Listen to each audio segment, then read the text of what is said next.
Bismillahirrahmanirrahim. Assalamualaikum warahmatullahi wabarakatuh. Alhamdulillahirabbil alamin wassalatu wassalamu ala asrofil anbiya'i wal mursalin wa ala alihi wa sahbihi wa man da'a bi da'watihi wa iltazama bi tariqatihi wa tarasama khutah jalal aqidatan islamiyatan asasan fikratih wa ahkama syar'iyyatan miqyasani a'malih wa masdarani ahkamih. Asyhadu an la ilaha illallah wa asyhadu anna Muhammadan abduhu wa rasuluhu la nabiyya ba'da. Wa qala Allahu ta'ala fil kitabihil karim, a'udzu billahi minasyaitonir rajim. Bismillahirrahmanirrahim. Wa ukhra lam taqdiru 'alaiha qad ahatallahu biha wa kana Allahu ala kulli syai'in qadir. Alhamdulillah, puji dan syukur senantiasa kita panjatkan kepada Allah Subhanahu wa taala atas rahmat dan karunia-Nya, atas rahman dan rahim-Nya kita pada hari ini bisa berjumpa kembali dalam keadaan yang insyaallah kita masih beriman kepada Allah Subhanahu wa taala. Setelah melaksanakan ibadah salat Isya, kita kemudian bisa melanjutkan kajian kita, dan kembali saya informasikan teman-teman sekalian, harusnya pada hari ini yang memberikan kajian sedianya adalah Syekh Ahmad Al-Misri. Nah, jadi di masjid ini, Masjid Permata Kolbu, itu ada kajian rutin setiap hari Senin, yaitu dilaksanakan oleh Syekh Ahmad Al-Misri. Kebetulan beliau berhalangan sampai pada tanggal 24 besok baru hadir. Nah, jadi silahkan nanti setelah selepas ini tanggal 25 insya Allah akan beliau lanjutkan kembali kajian kitabnya. Silakan menghadiri karena keluasan ilmu beliau itu sayang kalau dilewatkan oleh orang-orang Indonesia. Jadi Anda bisa bayangkan ada orang Mesir sudah menguasai banyak ilmu di sana, sengaja datang ke Indonesia karena dia melihat Indonesia ini adalah sebuah negeri yang sangat besar dan sangat potensial. Nah, jadi silahkan nanti menyambung kajiannya pada tanggal 25, insya Allah beliau sudah balik lagi ke sini, sedangkan yang di depan hanya badalnya saja, hanya penggantinya beliau saja sementara beliau kembali ke Mesir. Nah, jadi ini perkenalkan, masjidnya namanya Masjid Permata Kolbu. Kajiannya setiap hari Senin. Selain hari Senin, hari apa lagi, Ustaz? Rabu malam. Jam? Ba'da Isya sama ya, Senin dan Rabu malam. Jadi silakan diramaikan, khususnya teman-teman yang berada di dekat-dekat sini. Karena di zaman-zaman fitnah tidak ada yang bisa untuk melawan zaman-zaman itu kecuali ilmu. Dan ilmu itu insya Allah terletak pada para ulama. Karena sesungguhnya ulama-ulama itulah yang ditugaskan oleh Allah Subhanahu wa taala menjaga umat setelah wafatnya para nabi. Jadi sesungguhnya ulama itu yang mengambil warisan daripada para nabi. Al ulama warathatul anbiya. Bahwasanya para ulama itu adalah pewaris daripada para nabi. Nah, pada hari ini insyaallah kita akan membahas tentang seorang pemuda. Sebelumnya tentu saja kita bersalawat dan salam kepada Nabi Muhammad sallallahu alaihi wasallam. Allahumma salli wa sallim wa barik alaih. Assalamu alayka ya Rasulullah. Nah, pada hari ini kita juga membahas tentang seseorang yang mengambil daripada nama Muhammad itu sendiri. Namanya adalah Muhammad Al-Fatih. Ini saya yakin teman-teman tidak akan pernah dapatin ada di bioskop. Karena kalau di bioskop zaman now itu adalah tokoh-tokoh yang fiktif, gitu kan ya. Dan perlu saya kasih tahu teman-teman sekalian, apabila ada di bioskop ada tokoh-tokoh tertentu, itu berarti tidak ada kejadiannya di dunia nyata. Karena orang-orang bikin video, orang-orang bikin film, orang-orang bikin film bioskop itu karena dia tidak menemui di dunia nyata, dia ngayal, dia bayangkan dunia ideal itu seperti itu. Makanya muncul film-film di bioskop. Contoh, zaman sekarang kalau kita bahas tentang film bioskop, yang paling banyak superhero yang bikin siapa? Yang paling banyak yang bikin siapa? Amerika. Banyak sekali, sampai terbagi dua mazhab gitu kan ya. Pertama mazhab Marvel dan mazhab DC kan itu kan ya. Mazhab DC komik misalnya ada Superman, Wonder Woman gitu kan ya. Siapa lagi? Ya pokoknya itulah Batman dan sebagainya. Mazhabnya Marvel ada Avengers gitu kan ya, ada Hulk, ada Thor, ada siapa lagi, Spider-Man, ada Captain America. Ustadz kok hafal? Itu sisa-sisa jahiliyah masa lalu. Nah, Tapi kita balik lagi. Lah kenapa di Amerika banyak superhero? Bukan berarti tidak ada alasan teman-teman sekalian. Di Amerika banyak superhero karena Amerika itu pernah dinobatkan menjadi the most dangerous place on earth. Jadi tempat yang paling berbahaya di seluruh dunia itu adanya di Amerika. Lah kenapa? Setelah mereka mendata diri mereka sendiri, ternyata mereka dapat di Amerika itu, kalau saya tidak salah, itu setiap 30 detik terjadi perampokan. Jadi terjadi perampokan. Setiap 1,5 jam terjadi pemerkosaan. Setiap beberapa hari sekali terjadi pembunuhan. Bahkan homicide itu lebih besar daripada pembunuhan-pembunuhan yang lain. Jadi kemarin ketika kasus Texas, masih ingat ada orang nembakin, bukan Texas, Los Angeles. Itu ada orang nembak-nembakin di Las Vegas gitu kan ya, bukan Los Angeles, Las Vegas ya. Nembak-nembakin orang itu, ada berapa di situ yang luka? Sekitar 500 orang luka. Gitu kan ya, 500 orang luka karena tembakan-tembakan itu, dan tidak sedikit ada yang mati di situ. Nah, ketika itu terjadi, saya membuka satu data bahwa Obama ketika masih berkuasa, dia bilang begini, kalau Anda takut sama teroris, Anda harus hitung berapa yang mati karena teroris yang Anda klaim sebagai kejahatan paling besar di dunia dibandingkan dengan kasus homicide, pembunuhan karena senjata-senjata dijual secara bebas.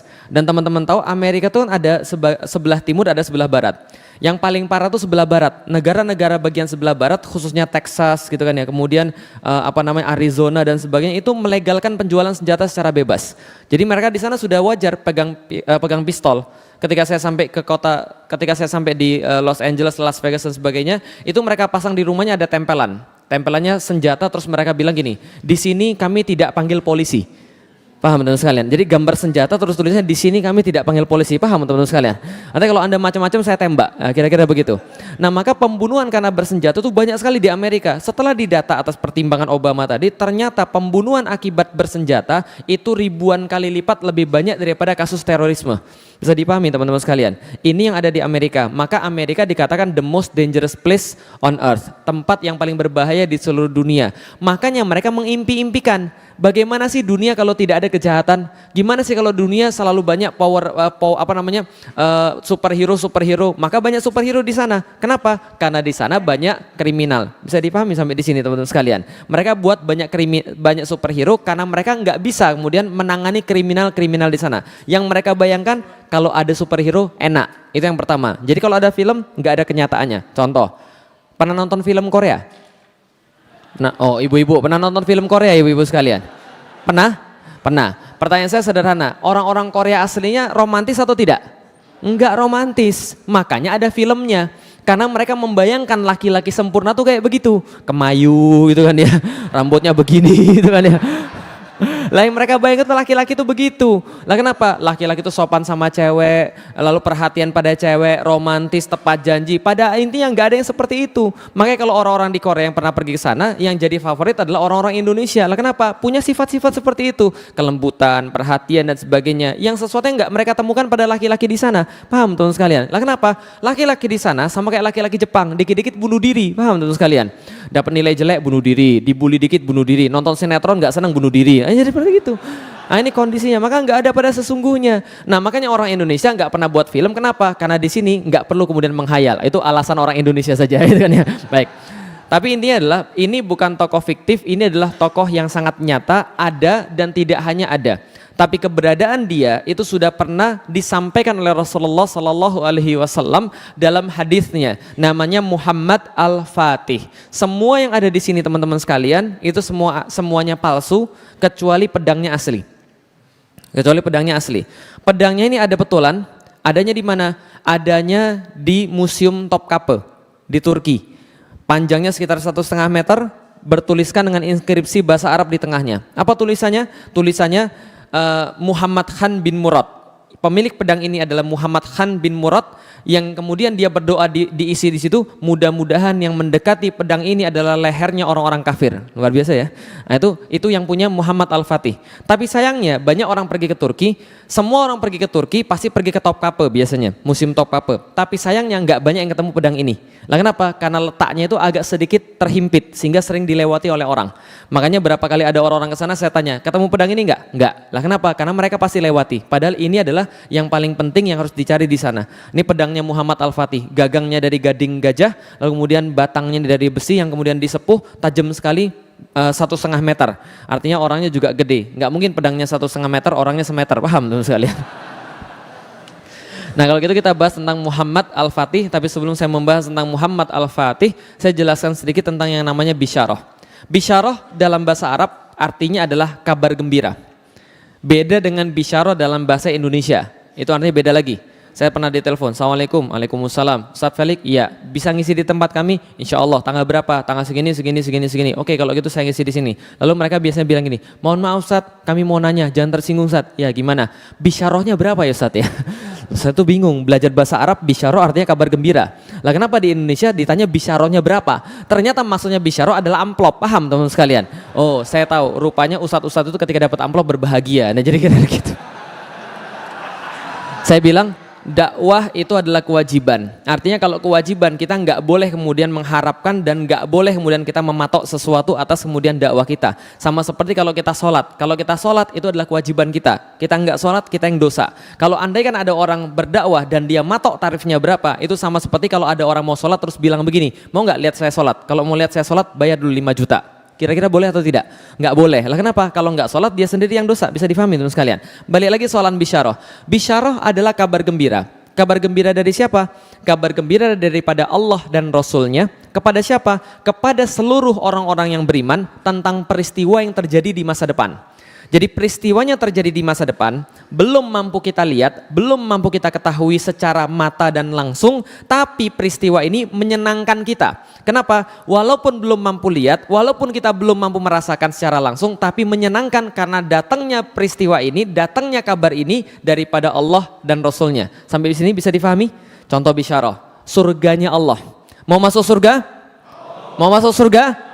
Semuanya pasti mau masuk surga walaupun belum pernah lihat surga. Karena kenapa? Yang menyampaikan langsung adalah Allah dan Rasulnya tentang jannah. Seperti apa jannah itu? Dilukiskan di dalam Al-Quran bisyarahnya, seluas langit dan bumi. Bagaimana diceritakan di sana, mudhammatan gitu kan ya. Jadi banyak sekali tumbuh hijau-hijauan di situ, pohon-pohon menutupi. Tapi kemudian matahari bisa menembus sampai karpet-karpetnya itu setebel-tebel seperti setebel-tebel seperti rumput tapi kayak permadani halusnya. Ada dipan-dipan dari emas, mimbar-mimbar daripada cahaya, orang-orang duduk bertelekan dengan banyak sekali pelayan-pelayan yang melayani mereka, pohon-pohonan yang berbuah yang bisa diambil langsung dengan tangannya, gelas-gelas yang bercahaya, dipan-dipan terbang dan sebagainya. Khususnya bagi laki-laki, bisyarah yang luar biasa adalah ada apa tadi situ? Nah, hurun ain, saya sudah tahu. Hurun ain, bidadari-bidadari bermata jeli, lam yatmithunna insung qablahum wala jan. Tidaklah kemudian di situ dia dipingit kecuali dia tidaklah ada di situ kemudian pernah disentuh oleh laki-laki dan perempuan. Hurum maksuratun fil khiyam, dia dipingit dalam kemah-kemah, dikhususkan bagi orang-orang yang beriman. Dan kabarnya kalau betisnya saja kelihatan itu sudah kalah dunia dan seluruh isinya. Paham teman sekalian? Itu kabarnya, nggak usah dibayangin kan itu kan ya. Tapi sorry, itu bukan untuk Anda yang jomblo, paham teman sekalian? Nah kenapa? Saya berpikir, ini pikiran saya ya, bukan dalil ya, ini pikiran saya. Nanti kalau Anda misalnya masuk surga yang jomblo-jomblo itu, bidadari nggak mau sama Anda. Lah kenapa? Di dunia aja nggak terbukti, apalagi di surga aja. Itu bukan dalil ya, jadi jangan di-quote sih gitu deh. Oke, itu cuma saya kasih tahu tentang yang namanya bisyarah. Bisyarah adalah tentang sesuatu yang terjadi di masa depan, kita belum mampu melihatnya, tapi kita merasa senang karenanya. Lah kenapa? Karena itu datang daripada Allah dan Rasulnya. Salah satunya tentang surga. Biasanya kalau saya jelasin tentang bidadari, ibu-ibu protes. Enak aja laki-laki bidadari, gue dapat apa? Tenang ibu-ibu sekalian, ibu-ibu dapat semua yang ibu-ibu minta. Ya, alhamdulillah. Jadi ibu-ibu minta apa saja insya Allah dikabulkan oleh Allah. Lalu kemudian kemarin saya ngomong begitu, ada ibu-ibu yang bilang, Ustadz kalau gitu kami mau minta. Apa ibu? Saya mau minta agar suami saya nggak usah poligami sama bidadari di sana. Boleh ibu, coba aja berdoa, siapa tahu dikabulkan. Jadi dari itu. Bisyarah balik lagi adalah kabar gembira dari siapa? Allah dan Rasul kepada manusia yang beriman, yang kemudian tentang masa depan yang belum mampu dia ketahui dan belum mampu dia lihat, tapi dia merasa berbahagia karena datangnya daripada Allah dan Rasul. Tapi tidak hanya urusan di akhirat, tapi urusan juga di dunia. Maka saya gambarkan pakai gambarnya, ini sebuah padang rumput yang sangat terik, lalu ada tempat berteduh. Bagi saya, bisyarah itu adalah tempat berteduh di tengah-tengah tempat yang terik. Bagi saya bisyarah adalah tempat berharap di tengah-tengah keputusasaan. Jangan antum sangka orang yang berdakwah itu tidak pernah merasa putus asa. Jangan antum sangka orang yang berdakwah itu nggak pernah merasa sedih. Mereka kadang-kadang merasa sedih, sering malah merasa sedih. Kadang-kadang mereka merasa putus asa, merasa ini gimana lagi caranya. Kalau seandainya itu terjadi pada saya, futur, kemudian ya, lalu kemudian merasa capek, merasa sedih, lalu saya ingat bisyarah. Karena bisyarah itu ibarat tempat berharap. Lah kenapa? Kalau kita nggak punya bisyarah, mungkin dari dulu saya sudah berhenti dakwah. Atau bahkan mungkin dari dulu saya sudah keluar lagi daripada Islam. Lah kenapa? Bagaimana tidak teman-teman sekalian? Gimana cara kita bisa berharap pada dakwah ini kalau cuma pakai logika? Kalau cuma pakai mata, yang kita lihat justru berkebalikan dengan yang kita dakwahkan. Coba antum bayangkan, 3 hari 3 malam kita dakwah. Capek, letih, lesu, lemah, loyo. Yang sadar cuma berapa orang? Yang sadar cuma 3-4 orang. TV menayangkan sesuatu yang salah, tiba-tiba ribuan orang termurtadkan tanpa sadar. Paham teman-teman sekalian? Dengan logika-logika yang nggak benar. Contoh misalnya kemarin, TV menayangkan ada seseorang berkata, pilih mana? Kafir jujur atau muslim korup? Coba bayangkan, ditayangkan di TV yang seperti ini. Banyak orang akhirnya mikir, iya ya, mendingan kafir jujur daripada muslim korup. Kan gitu kan ya, mereka nggak kepikir yang lain. Tapi kita yang berdakwah dibatas-batasin. Kadang-kadang kalau kita pikir secara logika, kita kayaknya mau menyerah saja. Lah kenapa? Kita dakwah duit-duit sendiri, kita dakwah tenaga-tenaga sendiri, kita nggak mengharapkan bayaran, tiba-tiba diusir oleh orang. Kan gitu kan ya, tiba-tiba kemudian dipersekusi oleh orang. Kalau kita mau mikir dunia, udah putus asa. Tapi kenapa kita kemudian terus berdakwah? Karena dakwah itu harus punya sebuah energi. Energinya datang dari mana? Saya selalu yakin, dakwah ini jalan Allah. Yang namanya jalan Allah, Allah nggak mungkin akan buntukan jalan itu. Allah yang ngasih jalannya. Lah kenapa? Itu bisyarah. Saya sudah tahu dakwah ini adalah sesuatu jalan yang membosankan. Tahu kenapa membosankan teman-teman sekalian? Karena dakwah itu ujungnya kita sudah tahu. Pernah nonton film terus ujungnya sudah tahu? Membosankan nggak? Nah bagi saya dakwah itu membosankan. Lah kenapa? Karena kita berjalan di satu jalan yang ujungnya kita sudah tahu. Apa ujungnya? Allah sudah kasih tahu. Ujung jalan dakwah menang antum. Paham kira saya? Jadi nggak ada keterkejutan gitu kan ya. Ujung dakwah ini pasti menang. Membosankan jalan ini kan gitu kan ya. Lah karena saya kemudian meyakini bahwa jalan ini membosankan, ujungnya pasti kemenangan, maka saya kemudian terus berdakwah. Bisa difahami teman-teman sekalian. Itu adalah sedikit kemudian logikanya. Nah artinya dakwah ini menjadi menarik karena kita punya bisyarah. Nah kalau kita bicara bisyarah, contohnya seperti ini. Saya masuk Islam 3 minggu kemudian saya ngomong pada bapak saya, Felix masuk Islam. Bapak saya bilang apa? Kamu gila kamu ya? Enggak gila. Masukan setan kamu ya? Mana ada kemasukan setan seganteng ini? Oh enggak, kamu berarti kemasukan jin. Enggak. Lalu bapak saya tanya, kenapa kamu masuk Islam? Saya bilang, saya masuk Islam karena saya tahu Islam adalah agama yang paling benar. Bapak saya tanya, menurutmu yang lebih banyak enggak makan non muslim atau muslim? Muslim pi. Menurutmu yang lebih banyak enggak sekolah yang non muslim atau yang muslim? Muslim pi. Menurutmu yang lebih banyak enggak kemudian enggak tepat janji dan sebagainya muslim atau non muslim? Muslim pi. Lalu bapak saya bilang, kenapa kamu masuk Islam? Saya bilang, pi itu muslim bukan Islam. Islam satu sisi, muslim di sisi yang lain. Kalau papi lihat zaman sekarang banyak muslim tapi nggak mau tahu tentang Islam. Wajar hidup mereka seperti itu karena mereka tidak menerapkan Islam. Bapak saya tanya, kalau gitu kenapa kamu masuk Islam? Karena Islam agama yang paling benar. Kamu sok tahu, baru masuk Islam tapi sok tahu. Bapak saya bilang begitu. Lalu saya bilang memang inilah kenyataannya. Lalu bapak saya tanya, kalau gitu papi mau tanya, berapa orang-orang kayak kamu dan teman-temanmu itu yang merasa bahwa kamu paling tahu tentang Islam dan berapa banyak yang harus disadarkan? Saya bilang gini, mungkin di Indonesia nggak lebih 3% daripada orang-orang muslim yang benar-benar mau tahu tentang Islam, benar-benar mau belajar tentang Islam dan berkorban segala-galanya untuk Islam. Itu dulu tahun 2002 ketika saya baru masuk Islam. Sekarang berubah jauh. Apa berubah jauhnya? Coba lihat 5 tahun yang lalu, ada nggak masjid bisa sepenuh ini? Ada nggak masjid bisa sepenuh ini? Nggak ada. 5 tahun yang lalu ada nggak orang kerudung sebanyak ini? Nggak ada. 2002 itu jawaban saya pada bapak saya. Bapak saya bilang, kalau gitu Lik, menurutmu 3% itu yang tahu tentang Islam mau merubah yang 97%? Iya, saya bilang. Itulah dakwah. Bapak saya bilang, kamu gila Lik, logikamu dari mana? Yang ada 3% yang diubah 97%. Bukan 97% yang diubah 3%. Kamu belajar matematik nggak sih Lik? Saya bilang begini, alhamdulillah, betul itu logika matematik begitu. Untungnya Tuhan saya nggak pakai logika matematik. Tuhan saya logikanya sederhana. Kalau dia mau sesuatu, maka dia berkata kun, fayakun. Kalau dia berkata jadi, maka jadi. Itu logika Tuhan saya. Nah karena saya tahu kemudian karena Allah punya kehendak seperti itu, maka jadilah, maka saya tetap berdakwah. Paham teman-teman sekalian? Karena ada janji daripada Allah, kalau kita berdakwah kita pasti menang.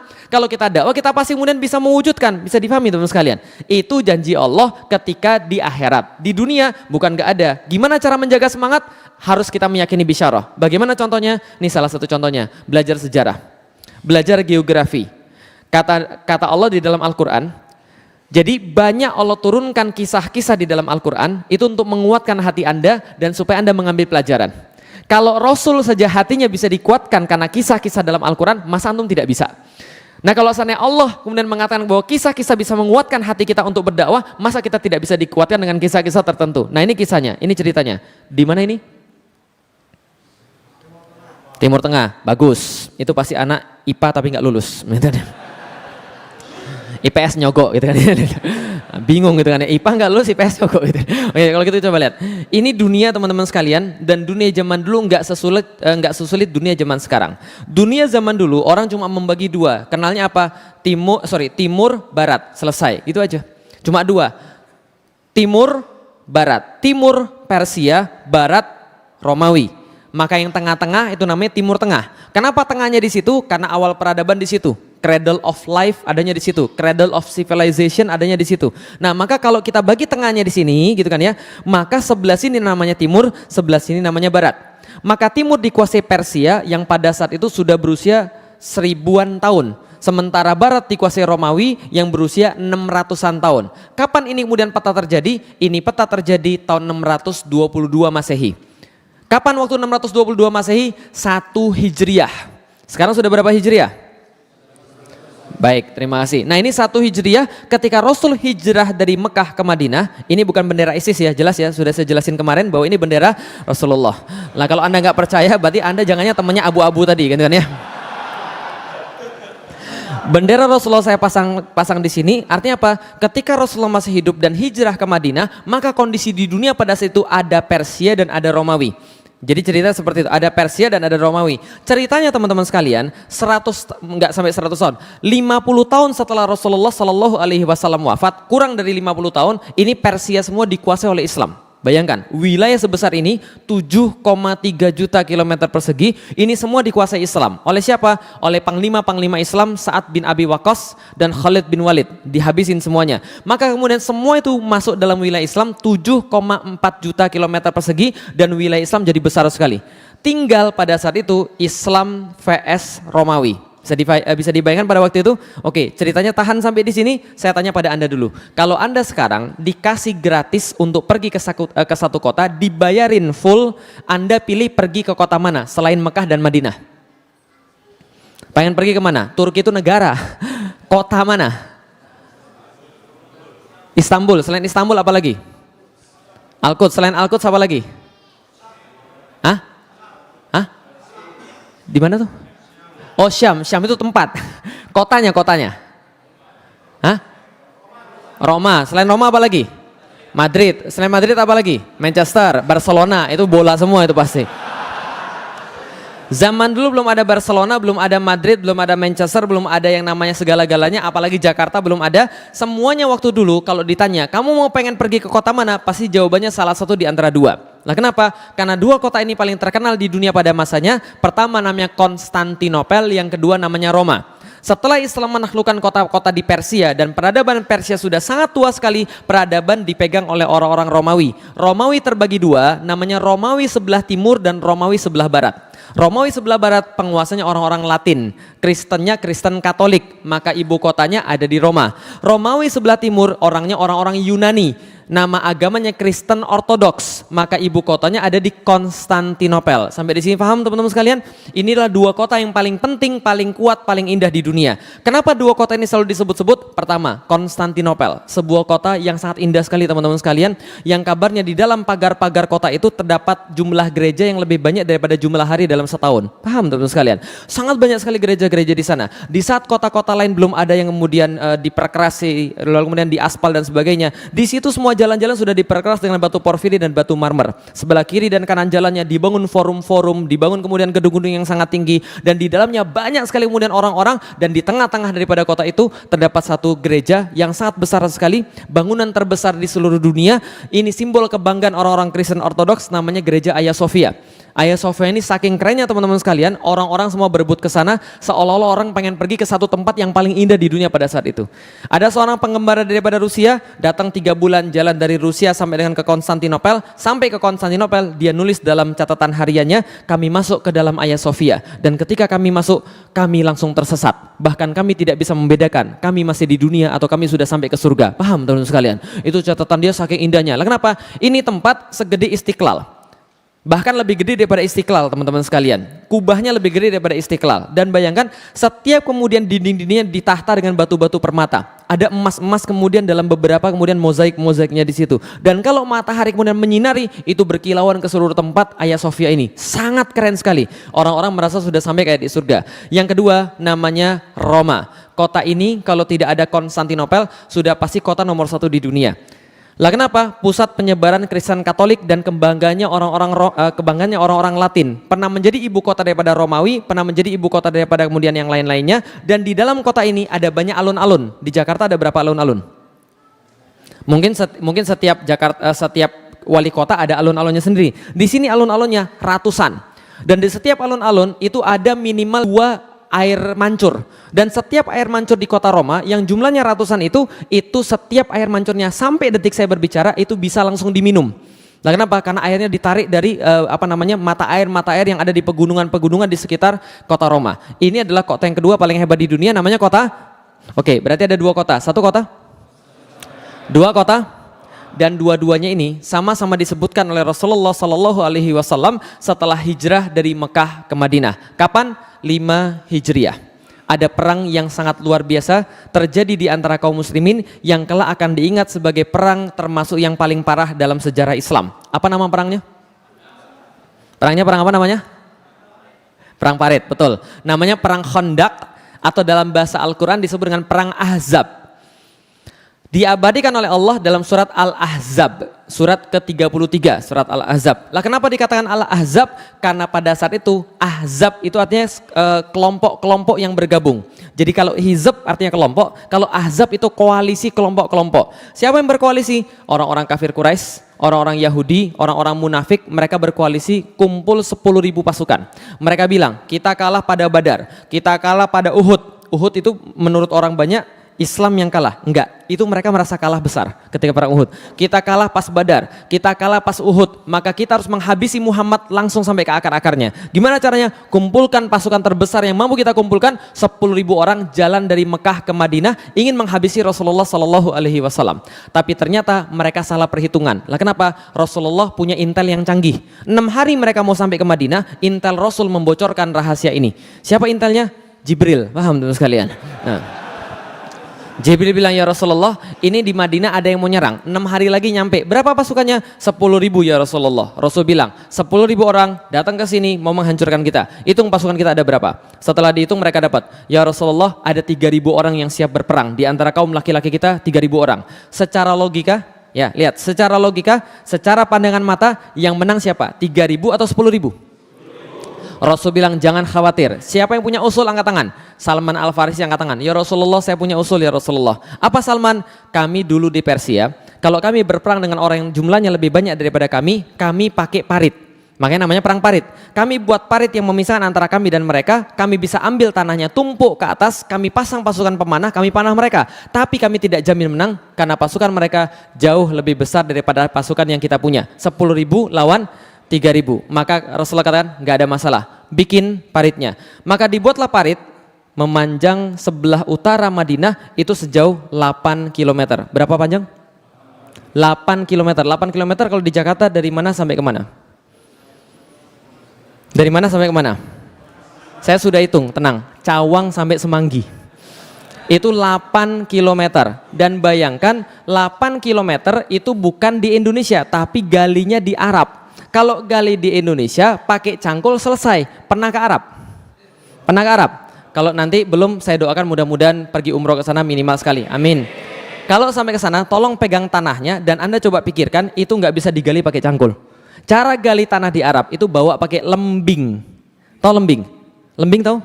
Pecahin tanahnya, angkut batunya ke atas, lalu kemudian bikin lubang. Dan ini paritnya menurut Salman sudah dikasih batasan, lebarnya harus 5 meter, dalamnya harus 3 meter. Supaya kalau ada kuda nggak bisa lompat, kalau lompat jatuh nggak bisa naik lagi. Bisa difahami teman-teman sekalian. Bayangkan 8 km, lebarnya 5 meter, dalamnya 3 meter. Dan ini harus diselesaikan dalam waktu 6 hari. Stres semua orang teman-teman sekalian. Semua disuruh kemudian untuk menggali parit. Nggak hanya orang muslim, orang Yahudi juga diperintahkan untuk gali parit. Lah kenapa? Berdasarkan perjanjian Madinah, kalau Madinah diserang, Yahudi harus ikut-ikutan. Tapi mereka cuma ikut-ikutan dan mereka sebenarnya sudah bikin makar. Karena mereka sudah mau kemudian menyerang kaum muslim ketika pasukan Ahzab tiba. Paham teman sekalian? Mereka sudah bikin kong kali kong sama pasukan Ahzab sebenarnya. Pura-pura aja di sana. Maka digalilah parit. Ketika digali parit, banyak orang-orang kemudian merasa tertekan luar biasa. Lah kenapa? Panas luar biasa.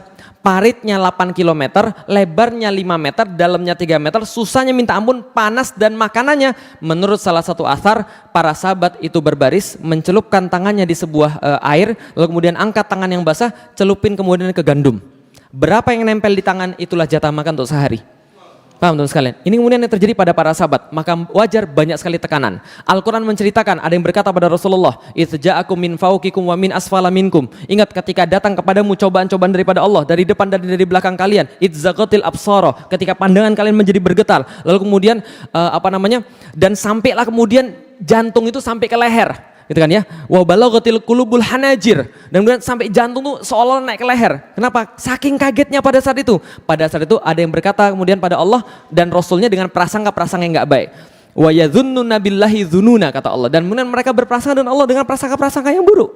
Apa yang terjadi kemudian? Ada yang berkata pada Rasulullah, "Ya Rasulullah, saya izin pulang ya." Loh, emang ada apa? Ini ada anak-anak di rumah pada belum makan. Kan sebagai seorang suami sekaligus sebagai seorang ayah, saya harus memberi makan mereka. Bukankah itu adalah sebuah perintah Islam ya Rasulullah? Sudah salah pakai dalil lagi, paham teman sekalian? Mundur nggak balik lagi. Ya Rasulullah, saya mau jaga istri saya. Mundur nggak balik lagi. Tinggal bersama Rasul 2 kelompok orang yang sedang menggali parit. 1 yang benar-benar beriman. 2 Yahudi yang terpaksa. 1 siapa?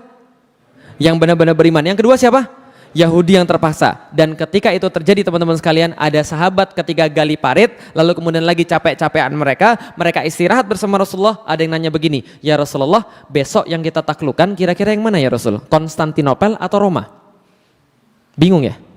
Bingung. Oke, saya jelasin lagi. Mereka lagi ada di mana? Lagi ada di mana mereka? Madinah. Besok diserang oleh berapa pasukan? Lagi ngapain mereka? Berapa panjangnya? Berapa lebarnya? Dalamnya? Makanannya? Gandum dicelup kemudian dijilatin untuk seharian. Dan mereka pas lagi capek-capekan seperti itu ngomong, "Ya Rasulullah, besok yang kita taklukkan Konstantinopel atau Roma." 2 kota terbaik di dunia yang mereka sama sekali nggak pernah lihat, mereka sama sekali kemudian nggak pernah ke sana, cuma dengar doang bahwa ini kota yang terbaik. Ngomong-ngomong teman-teman sekalian, kalau Anda sekarang lagi ada di Madinah, naik pesawat pergi ke Istanbul itu 3 jam teman-teman sekalian. Jadi dipahami, mereka nggak pernah lihat di sana, nggak pernah kemudian pergi ke sana, cuma tahu doang. Tiba-tiba lagi dalam keadaan terjepit seperti itu, nanyanya apa? Besok yang kita taklukkan yang mana ya Rasulullah? Konstantinopel atau Roma? Paham teman sekalian? Reaksi orang Yahudi persis seperti antum, ketawa terbahak-bahak. Lah kenapa? Ini muslim sudah gila, kepanasan ini kayaknya, stres mereka nih kayaknya. Gila mereka, besok udah mau mati, ke WC aja nggak sempet. Mereka ngomongin tentang Konstantinopel dan Roma. Ternyata jawaban Rasulullah SAW luar biasa. Jawaban Rasulullah adalah dengan peristiwa seperti itu, Madinatu Hiraqla tuftahu awalan. Yang akan kalian taklukkan terlebih dahulu, wahai sahabat-sahabatku yang terkasih, adalah kotanya Heraklius atau Konstantinopel yang Anda taklukkan terlebih dahulu. Mendengar ini para sahabat senang luar biasa, dan orang Yahudi berkata, wajar aja muslimnya gila, bosnya juga gila. Paham sekalian? Itu tertulis di Sirah Ibnu Ishaq. Silakan baca. Mereka berkata, Muhammad sudah gila. Ingat yang kemarin kita sudah bahas bahwa Muhammad dijuluki oleh orang-orang Yahudi Al-Majnun. Kenapa dijuluki Al-Majnun? Sering berkata sesuatu yang gak masuk akal. Dan seolah-olah ini nggak mungkin, ini ngayal. Maka orang bilang Muhammad Majnun, Muhammad gila. Lah kenapa? Orang-orang anak-anak buahnya gila, wajar karena bosnya juga gila. Paham teman sekalian? Orang Yahudi berkata Muhammad stres karena hari ini pun mereka tidak sempat pergi ke WC, tapi mereka berbicara tentang Konstantinopel dan Roma. Bisa difahami sampai di sini teman-teman sekalian. Perang selesai, dimenangkan oleh kaum muslimin. Cerita lengkapnya silakan baca dalam surat Al-Ahzab surat ke-33 ayat 1 sampai selesai gitu kan ya. Nah, di situ ada semua. Tapi setelah selesai perang ini muncul satu hadis yang sangat luar biasa lagi. Ini hadisnya, la tuftahan al-Qunstantiniyah fala ni'mal amiruha wala ni'mal jaishu dzalikal jaish. Akan ditaklukkan kota Konstantinopel oleh kalian. Dalam hadis yang lain, la tuftahan al-Qunstantiniyah ala yadi rajulin. Akan ditaklukkan Konstantinopel di tangan seorang pemuda. Sebaik-baik panglima itulah dia, sebaik-baik pasukan yang dia pimpin. Bisa dipahami teman sekalian. Jadi kalau teman-teman main ke rumah saya, ini hadis terpampang luar biasa mesra di ruang tamu saya ya. Jadi la tuftahan al-Qunstantiniyah fala ni'mal amiruha wala ni'mal jaiz dzalikal jaiz. Rasul berkata, akan ditaklukkan kota Konstantinopel. Kalau kalian masih nggak percaya, saya jamin la tuftahannal Qunstantiniyah. Dalam bahasa Arab, yang tahu tentang gramatika bahasa Arab, ini kalimat ngeri. Lah kenapa? Ada lam di situ dan kemudian nunnya kemudian ditasydid. La tuftahannal Qunstantiniyah. Digabungkan dengan fiil mudhari. Artinya apa? Kalau dalam bahasa Sunda, pasti pisan. Sudah pasti pisan. Kita lihat sudah pasti tenan. Nah, kira-kira begitu. Itu 2 kali ditegaskan oleh Rasulullah. Akan pasti kalian menaklukkan Konstantinopel beneran. Dan sebaik-baik penakluknya adalah dia. Dan sebaik-baik pasukannya adalah dia. Pujian Rasul bagi penakluk Konstantinopel dan pasukan-pasukannya. Kalau Anda berada di situ, pas Rasul masih hidup, Anda mau nggak jadi orangnya? Oh, jangankan antum, semua sahabat tuh pengen semua jadi orangnya. Semua berusaha agar jadi orang yang dimaksud dan orangnya nggak tanggung-tanggung. Siapa yang pertama? Namanya Abu Ayyub Al-Ansari. Tahu Abu Ayyub Al-Ansari? Kenal Abu Ayyub Al-Ansari? Kenal. Kapan kenalannya? Tahu Abu Ayyub Al-Ansari? Tahu. Siapa Abu Ayyub Al-Ansari? Dia sahabat besar Rasulullah yang diiriin oleh para sahabat. Lah kenapa? Rasul ketika hijrah itu dari Mekah ke Madinah, nginep di rumah beliau 7 bulan sampai Masjid Nabawi jadi. Jadi antum bisa bayangin ya, Rasul nginep di rumah dia. Orang bilang semuanya, gila. Kalau zaman sekarang ngomongnya gini, gila, ini orang paling mulia nginep di rumah dia, maka seisi rumah itu menjadi mulia semua. Rumah siapa? Abu Ayyub Al-Ansari. Beliau pembawa bendera la ilaha illallah Muhammad Rasulullah, panji Rasulullah ketika perang Badar. Maka ketika kemudian waktu itu dia menemukan Rasulullah sudah wafat, usianya sudah 80 tahun, Rasul sudah wafat. Dia menemui seseorang namanya Yazid bin Muawiyah. Yazid anaknya Muawiyah, khalifah setelah Abu Bakar. Maka ketika dia menemui Yazid, dia dapat berita Yazid mau pergi untuk ke Konstantinopel, mau menaklukkan Konstantinopel. Maka dia bilang sama Yazid, Yazid bapak ikut. Yazid bilang, jangan pak. Lah kenapa? Bapak kan sudah tua. Anda kenal dengan orang 80 tahun? Kenal dengan orang 80 tahun? Kira-kira kalau ada kakek-kakek sekarang 80 tahun, kira-kira kondisinya seperti apa? Hidup segan mati tak mau kan itu kan ya. Nah ini 80 tahun pengen ikut jihad. Jangan nanti merepotkan, sudah di rumah saja. Enggak saya mau jihad. Jangan bapak di rumah saja. Enggak saya mau jihad. Loh kenapa kamu maksa betul? Dia bilang saya punya janji pada Rasulullah yang belum saya tepati dan saya pengen tepati kepada Rasulullah Sallallahu Alaihi Wasallam. Janji apa wahai kakek? Enggak perlu saya kasih tahu kamu. Pokoknya saya bawa saja. Dibawalah Abu Ayyub dalam ekspedisi yang pertama itu. Kemudian di tengah jalan Abu Ayyub yang sudah renta itu kemudian sakit-sakitan sekarat. Sebelum meninggal beliau berpesan, tolong mayat saya nanti jangan dikubur dimanapun. Saya akan ridho kalau mayat saya kamu nanti bawa dengan kuda yang paling cepat, kuda yang paling kuat, hantarkan saya di tempat yang paling dekat dengan Konstantinopel yang mampu kamu hantarkan. Supaya kenapa? Karena supaya saya bisa menunaikan janji saya pada Rasulullah. Apa janjimu? Saya pernah berkata pada Rasulullah ketika masih hidup, ya Rasulullah, aku pengen mendengarkan gemerincing pedang dan derap kaki kuda pasukan penakluk Konstantinopel. Maka mayat Abu Ayyub yang meninggal itu dibawa oleh Yazid bin Muawiyah, dikuburkan tepat di depan tembok Konstantinopel, supaya janji dia pada Rasulullah pengen mendengar gemerincing pedang dan derap kaki kuda itu bisa terwujud dan kemudian bisa dipenuhi oleh Abu Ayyub Al-Ansari. Kalah pasukan tadi, kalah kenapa? Karena nggak ada persiapan. Berikutnya Maslamah bin Abdul Malik bawa 120.000 pasukan pergi ke Konstantinopel, nggak bisa menaklukkan. Kenapa nggak bisa? Mereka nggak perhitungan musim dingin, salju di mana-mana, pasukan habis semuanya. Harun al-Rasyid bawa kemudian pasukan banyak, nggak bisa menaklukkan. Yazid pertama, Murad kedua bawa pasukan, nggak bisa menaklukkan. Padahal 2 orang ini sangat pintar perang, tapi nggak mampu menaklukkan. Lah kenapa nggak mampu menaklukkan? Nih coba lihat teman-teman sekalian. Ini peta di daerah Turki yang sekarang. Lihat, ini selat paling penting di dunia pada masa itu, namanya Selat Bosforus. Kenapa paling penting? Karena Selat Bosforus memisahkan antara Eropa dan Asia. Jelas sampai di sini? Selat Dardanel, Laut Marmara, Laut Hitam. Laut Hitam di atas, Laut Marmara di bawah, ini Selat Bosforus yang memisahkan antara Asia dan Eropa. Nah, kalau gitu coba kita lihat, ini Istanbul yang sekarang, Konstantinopel yang dulu. Nah, ini yang warna merah. Ini kota ini adalah wilayahnya. Artinya apa? Ini kota memang kota paling kuat pada zaman dulu. Napoleon Bonaparte yang ahli perang mengatakan, andaikan dunia ini jadi sebuah negara, maka ibu kotanya tidak akan diperdebatkan. Pastilah Konstantinopel. Yaitu adalah kota yang kita bicarakan. Apa Konstantinopel? Nih Konstantinopel. Kota dari udara. Konstantinopel bentuknya kayak segitiga. Ingat baik-baik, bentuknya kayak segitiga. Sebelah utara berbatasan dengan Teluk Tanduk Mas. Ini teluk, di sini mampet di sini. Nah, ini Teluk Tanduk Mas. Sebelah sini ini Selat Bosforus yang tadi kita lihat.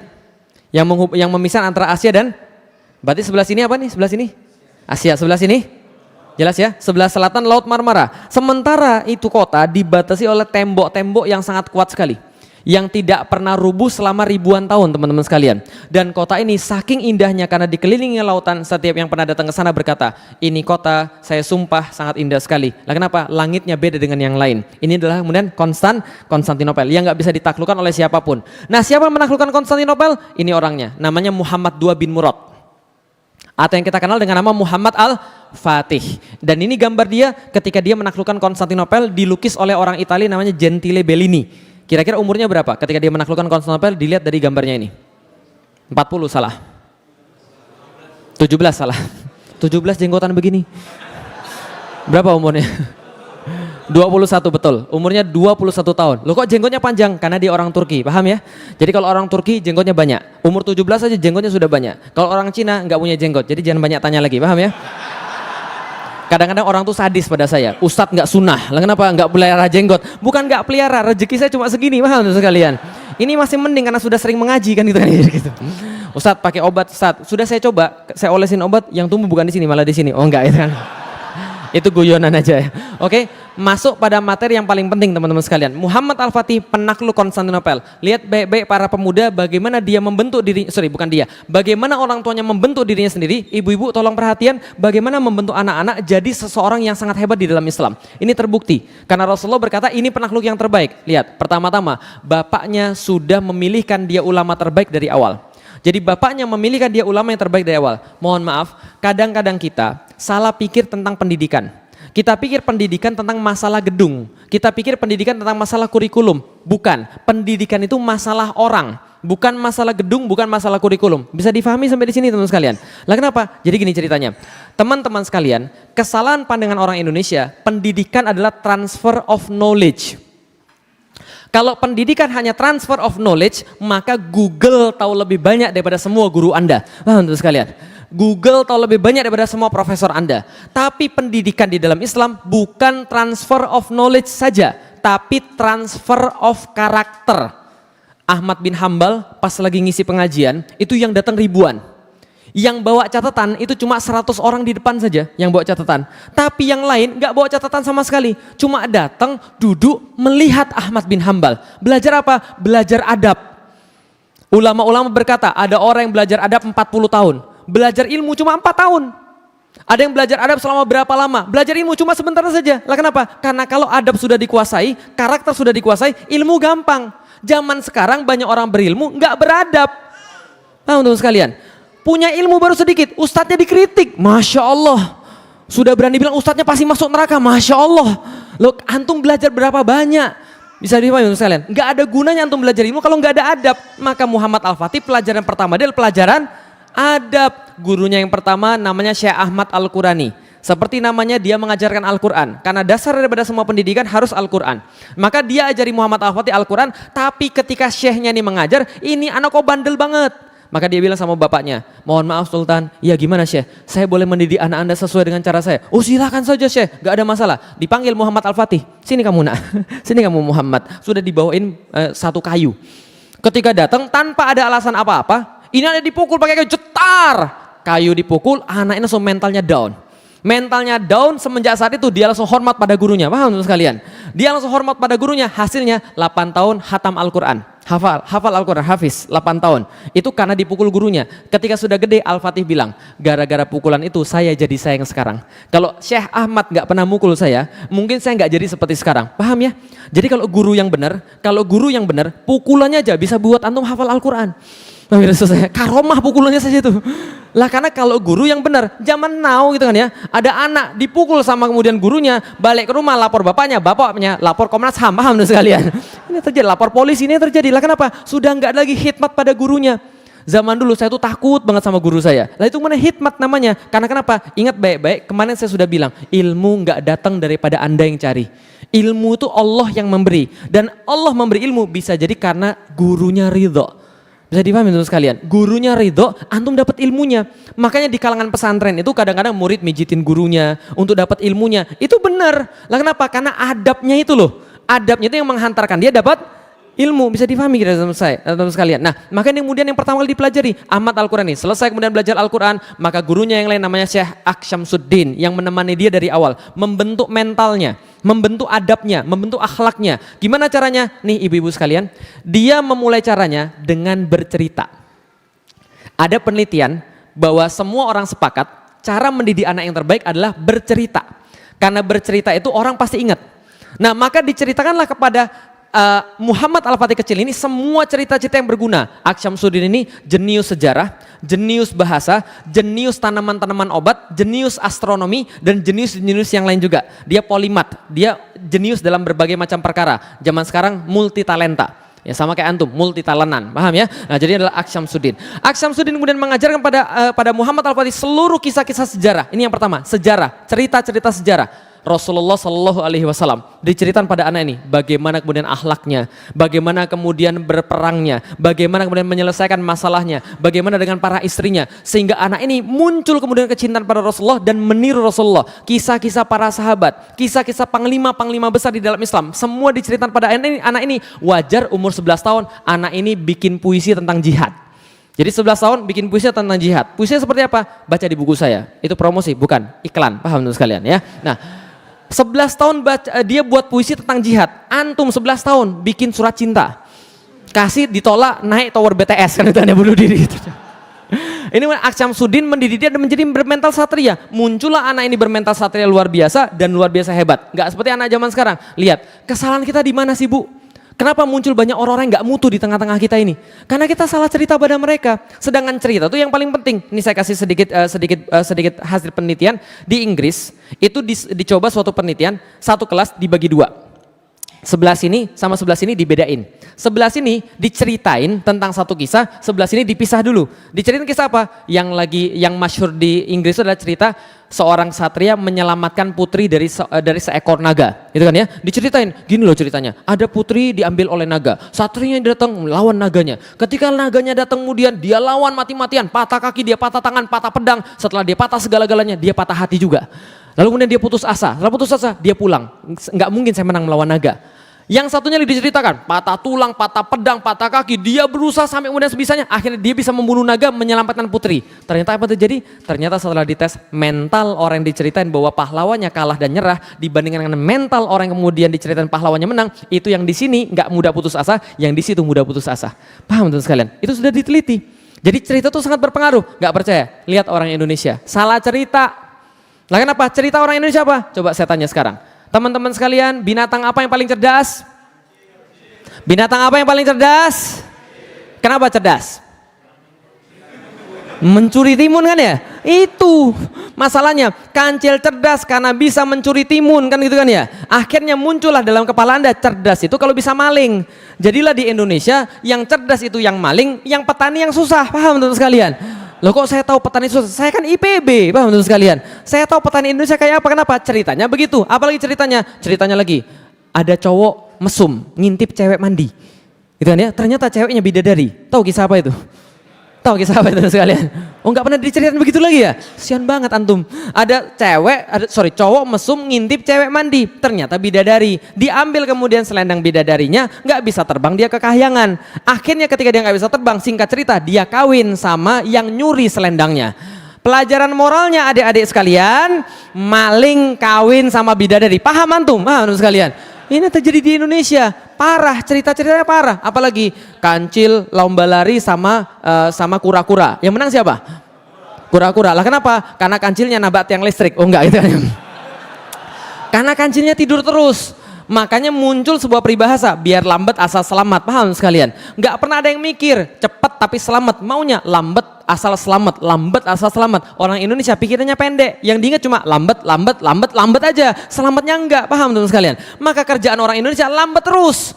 Jadi paham teman sekalian? Enggak ada cepat tapi selamat. Lah cerita-cerita itu jadi masalah. Bisa dipahami teman sekalian sampai di sini? Tapi cerita orang ini, Rasulullah, para sahabat, jihad, kesatrian, wajar kalau anak ini hebat. Lah kenapa? Ini loh patron di kepalanya itu loh. Jadi hati-hati kita ketika kita di Al-Fatih kita buat cerita-cerita yang herois.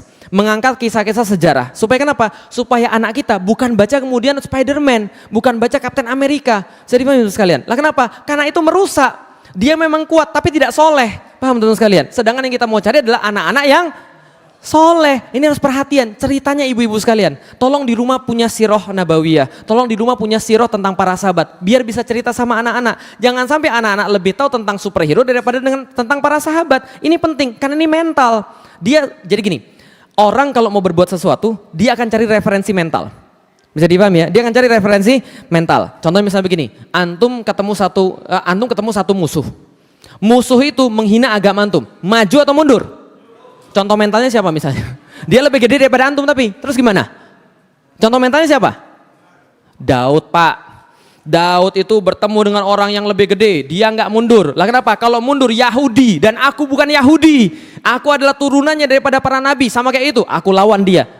Ini adalah benar referensi mental, bisa dipahami sekalian. Kalau nggak ada referensi mental, orang nggak akan bersifat kesatria. Maka pentingnya ini kemudian cerita-cerita pada anak-anak kita. Jangan ceritain yang bohong-bohong. Ceritain tentang orang-orang yang hebat, para sahabat, Rasul dan sebagainya. Paham sampai di sini teman sekalian? Oke, setelah diceritain seperti itu, anak kecil ini sekitar umur 5 tahun sampai 8 tahun diajak sama Syekh Aksyamsuddin melihat Hagia Sophia, tadi gereja yang paling besar, dari kejauhan. Lalu Aksyamsuddin bilang, "Nak, kamu lihat itu apa?" Iya, apa itu? Hagia Sophia. Apa itu Hagia Sophia? Tempat yang akan kita taklukkan nanti, Syekh. Kalau begitu saya mau cerita. Bapakmu sudah ke sana, bapakmu gagal. Kakekmu pernah ke sana, kakekmu gagal. Buyut-buyutmu sampai turunan ke-7, karena kamu keturunan ke-7 daripada Sultan Utsman, maka dia juga pengen tapi dia tidak pernah bisa. Dan setelahmu juga tidak akan pernah bisa. Loh kenapa Syekh? Karena saya senantiasa minta pada Allah Subhanahu wa taala dalam setiap sujud saya. Saya senantiasa minta dalam setiap sujud saya, dalam setiap tahajud saya pada Allah Subhanahu wa taala bahwasanya yang disebut dengan sebaik-baik panglima dalam hadis Rasulullah sallallahu alaihi wasallam, saya selalu minta pada Allah yang disebut dengan sebaik-baik panglima yang memimpin sebaik-baik pasukan adalah Ananda. Kamu yang menaklukkan Konstantinopel. Anak ini diomongin begitu. Langsung setelah itu dia yakin, aku adalah yang dimaksud oleh hadis Rasulullah di Nopel. Bisa difahami kira-kira maksud saya? Dia yakin betul karena gurunya meyakinkan pada dirinya, dialah yang dimaksud dalam hadis Rasulullah merupakan penakluk Konstantinopel. Anak ini mentalnya dibuat begini, langsung beda dari orang-orang biasa. Orang-orang biasa pesimis, dia tidak. Apa yang terjadi pada dia? Nih coba lihat apa yang terjadi gara-gara cuma yakin doang. Gara-gara yakin doang, apa yang terjadi? Dia menguasai 8 bahasa ketika berumur 16 tahun. Berapa bahasa? 8 bahasa. Umurnya berapa? 16 tahun. Antum sudah berapa tahun? Berapa bahasa? 4 alhamdulillah, bahasa Indonesia, bahasa Inggris, bahasa daerah, bahasa isyarat, alhamdulillah, gitu kan ya. Nah, dia menguasai 8 bahasa ketika berumur 16 tahun. Apa saja? Arab, Turki, Persia, itu bahasa ibunya, bahasa keluarganya. Bahasa Arab, Turki, Persia, Yunani, Ibrani, lalu kemudian Latin, lalu Slavik, lalu kemudian satu lagi lupa. Nah, inilah namanya manusia, gitu kan ya. Jadi, dia menjadi kemudian sultan pada umur 12 tahun. Umur 12 tahun dia sudah jadi sultan. Dan lebih hebat lagi adalah semenjak balik hingga meninggal, dia tidak pernah meninggalkan satupun salat rawatib dan salat tahajud. Lah kenapa? Karena dia tahu persis permintaan dia pada Allah ingin menjadi penakluk Konstantinopel. Dan kata Rasul, penakluk Konstantinopel adalah penakluk terbaik. Kalau terbaik berarti harus paling dekat dengan Allah. Kalau mau mendekati Allah, nggak mungkin pakai amal-amalan biasa. Kata Rasulullah dalam hadis qudsi, aku tidak akan pernah ridho sama seorang hamba sampai hamba itu melakukan kewajiban yang aku perintahkan. Tapi tidak cukup, tapi kalau dia mau aku cintai, kata Allah, maka dia harus melakukan sunnah-sunnah nawafil sampai aku mencintainya. Kalau aku sudah mencintainya, maka matanya akan aku jadikan seperti mataku di mana dia melihat dengan mataku. Tangannya akan ku berbuat seperti tanganku di mana dia berbuat dengan tanganku. Maka dia minta sesuatu, aku penuhi. Dia minta aku lindungi dia. Itu hadis daripada Rasulullah, hadis qudsi. Maka dia berusaha melakukan sunnah-sunnah nawafil. Kalau Anda mau sesuatu yang besar, jangan pakai yang biasa. Kalau Anda mau sesuatu yang lebih daripada orang lain, lakukan lebih daripada orang lain. Bisa dipahami teman sekalian? Kalau orang tidurnya 4 jam, antum tidur 2 jam. Lah kalau orang tidur 4 jam, antum mau tidur 6 jam, antum pasti dapat di bawah dia. Bisa dipahami menurut sekalian. Maka Al-Fatih begitu, dia tidak pernah meninggalkan sholat rawatib, dia nggak pernah meninggalkan sholat tahajud karena dia yakin dia adalah yang terbaik. Lihat baik-baik kesalahan kedua orang Indonesia, nazar. Orang Indonesia kalau nazar salah. Lah kenapa? Orang Indonesia nazarnya begini, ya Allah kalau aku jadian sama dia, ya Allah aku nanti akan 3 bulan berturut-turut puasa. Kan itu kan ya? Ya Allah kalau aku dapat kerja, ya Allah aku akan sedekah 2 juta. Kan itu kan ya? Pertanyaan saya, kalau Allah nggak kasih terus kenapa? Itu nazar atau ngancem, paham tuh kalian? Coba perhatiin baik-baik, ini loh lihat diksinya, ini ngancem atau nazar, coba lihat. Kalau aku dapat dia ya Allah, berarti aku akan puasa 2 bulan berturut-turut. Berarti kalau aku nggak dapat, aku nggak mau puasa. Antum ngancem Allah. Maksud saya, nazar yang benar itu seperti Muhammad Al-Fatih. Bagaimana nazar yang benar? Di dalam surat Al-Fatihah. Iyyaka na'budu wa iyyaka nasta'in. Wahai orang-orang yang menginginkan sesuatu yang lebih banyak daripada Allah, penuhi ibadah Anda pada Allah, baru minta pada Allah. Iyyaka na'budu wa iyyaka nasta'in. Anda ibadah dulu baru Anda minta pada Allah. Lihat Ibrahim yang menginginkan anak. Dia menginginkan betul anaknya. Apa yang dia lakukan? Ibadah yang enggak sama seperti yang lain. Apa ibadahnya? Di dalam Al-Qur'an diceritakan bagaimana dia menyambut tamu-tamu gitu ya, di malam hari, di tengah malam lewat dia menemukan tamu-tamu, bukan 1 2 tamu, banyak tamunya. Lalu kemudian ketika datang, Assalamualaikum, Waalaikumsalam, datang. Banyak yang datang, Masya Allah. Anu diketok orang jam 2 malam, kira-kira dibukain atau tidak? Panggil hansip antum. Lah ini Nabi Ibrahim langsung dibukain. Setelah dibukain kemudian, oh ya sebentar ya, mundur ke belakang, bangunin istrinya. Sarah, kita punya apa? Kita punya apa? Oh ada kambing. Ya sudah, sembelih kambingnya segera, bikin gulai bagi mereka. Dibikin gulai bagi mereka, ditawarkan gulainya. Ternyata yang datang nggak punya kaki semua. Udah sekalian. Lalu merasa takut kenapa? Yang datang malaikat. Malaikat bilang apa? Kami memberi kabar bahagia kepada engkau karena engkau akan mendapatkan seorang anak. Masya Allah. Coba lakukan yang lebih baik. Nah, iyyaka na'budu wa iyyaka nasta'in. Dia sampai meninggal tidak pernah meninggal salat rawatib dan salat tahajud. Enggak ada alasan ngantuk. Lah kenapa? Antum minta sama Allah yang banyak. Antum minta sama Allah yang besar. Masa antum mau dikalahkan dengan rasa ngantuk? Enggak, tahajud. Nah, tidak pernah meninggalkan salat rawatib dan tidak pernah meninggalkan salat tahajud. Nah, apalagi tapi dia tidak hanya ibadah mahdoh. Dia melakukan sebab akibat. Dia mengumpulkan pasukan-pasukan yang namanya inkisaria. Dalam bahasa Turki Yeni seri. Yeni artinya baru, seri artinya pasukan. Dalam bahasa Arab jadi inkisaria.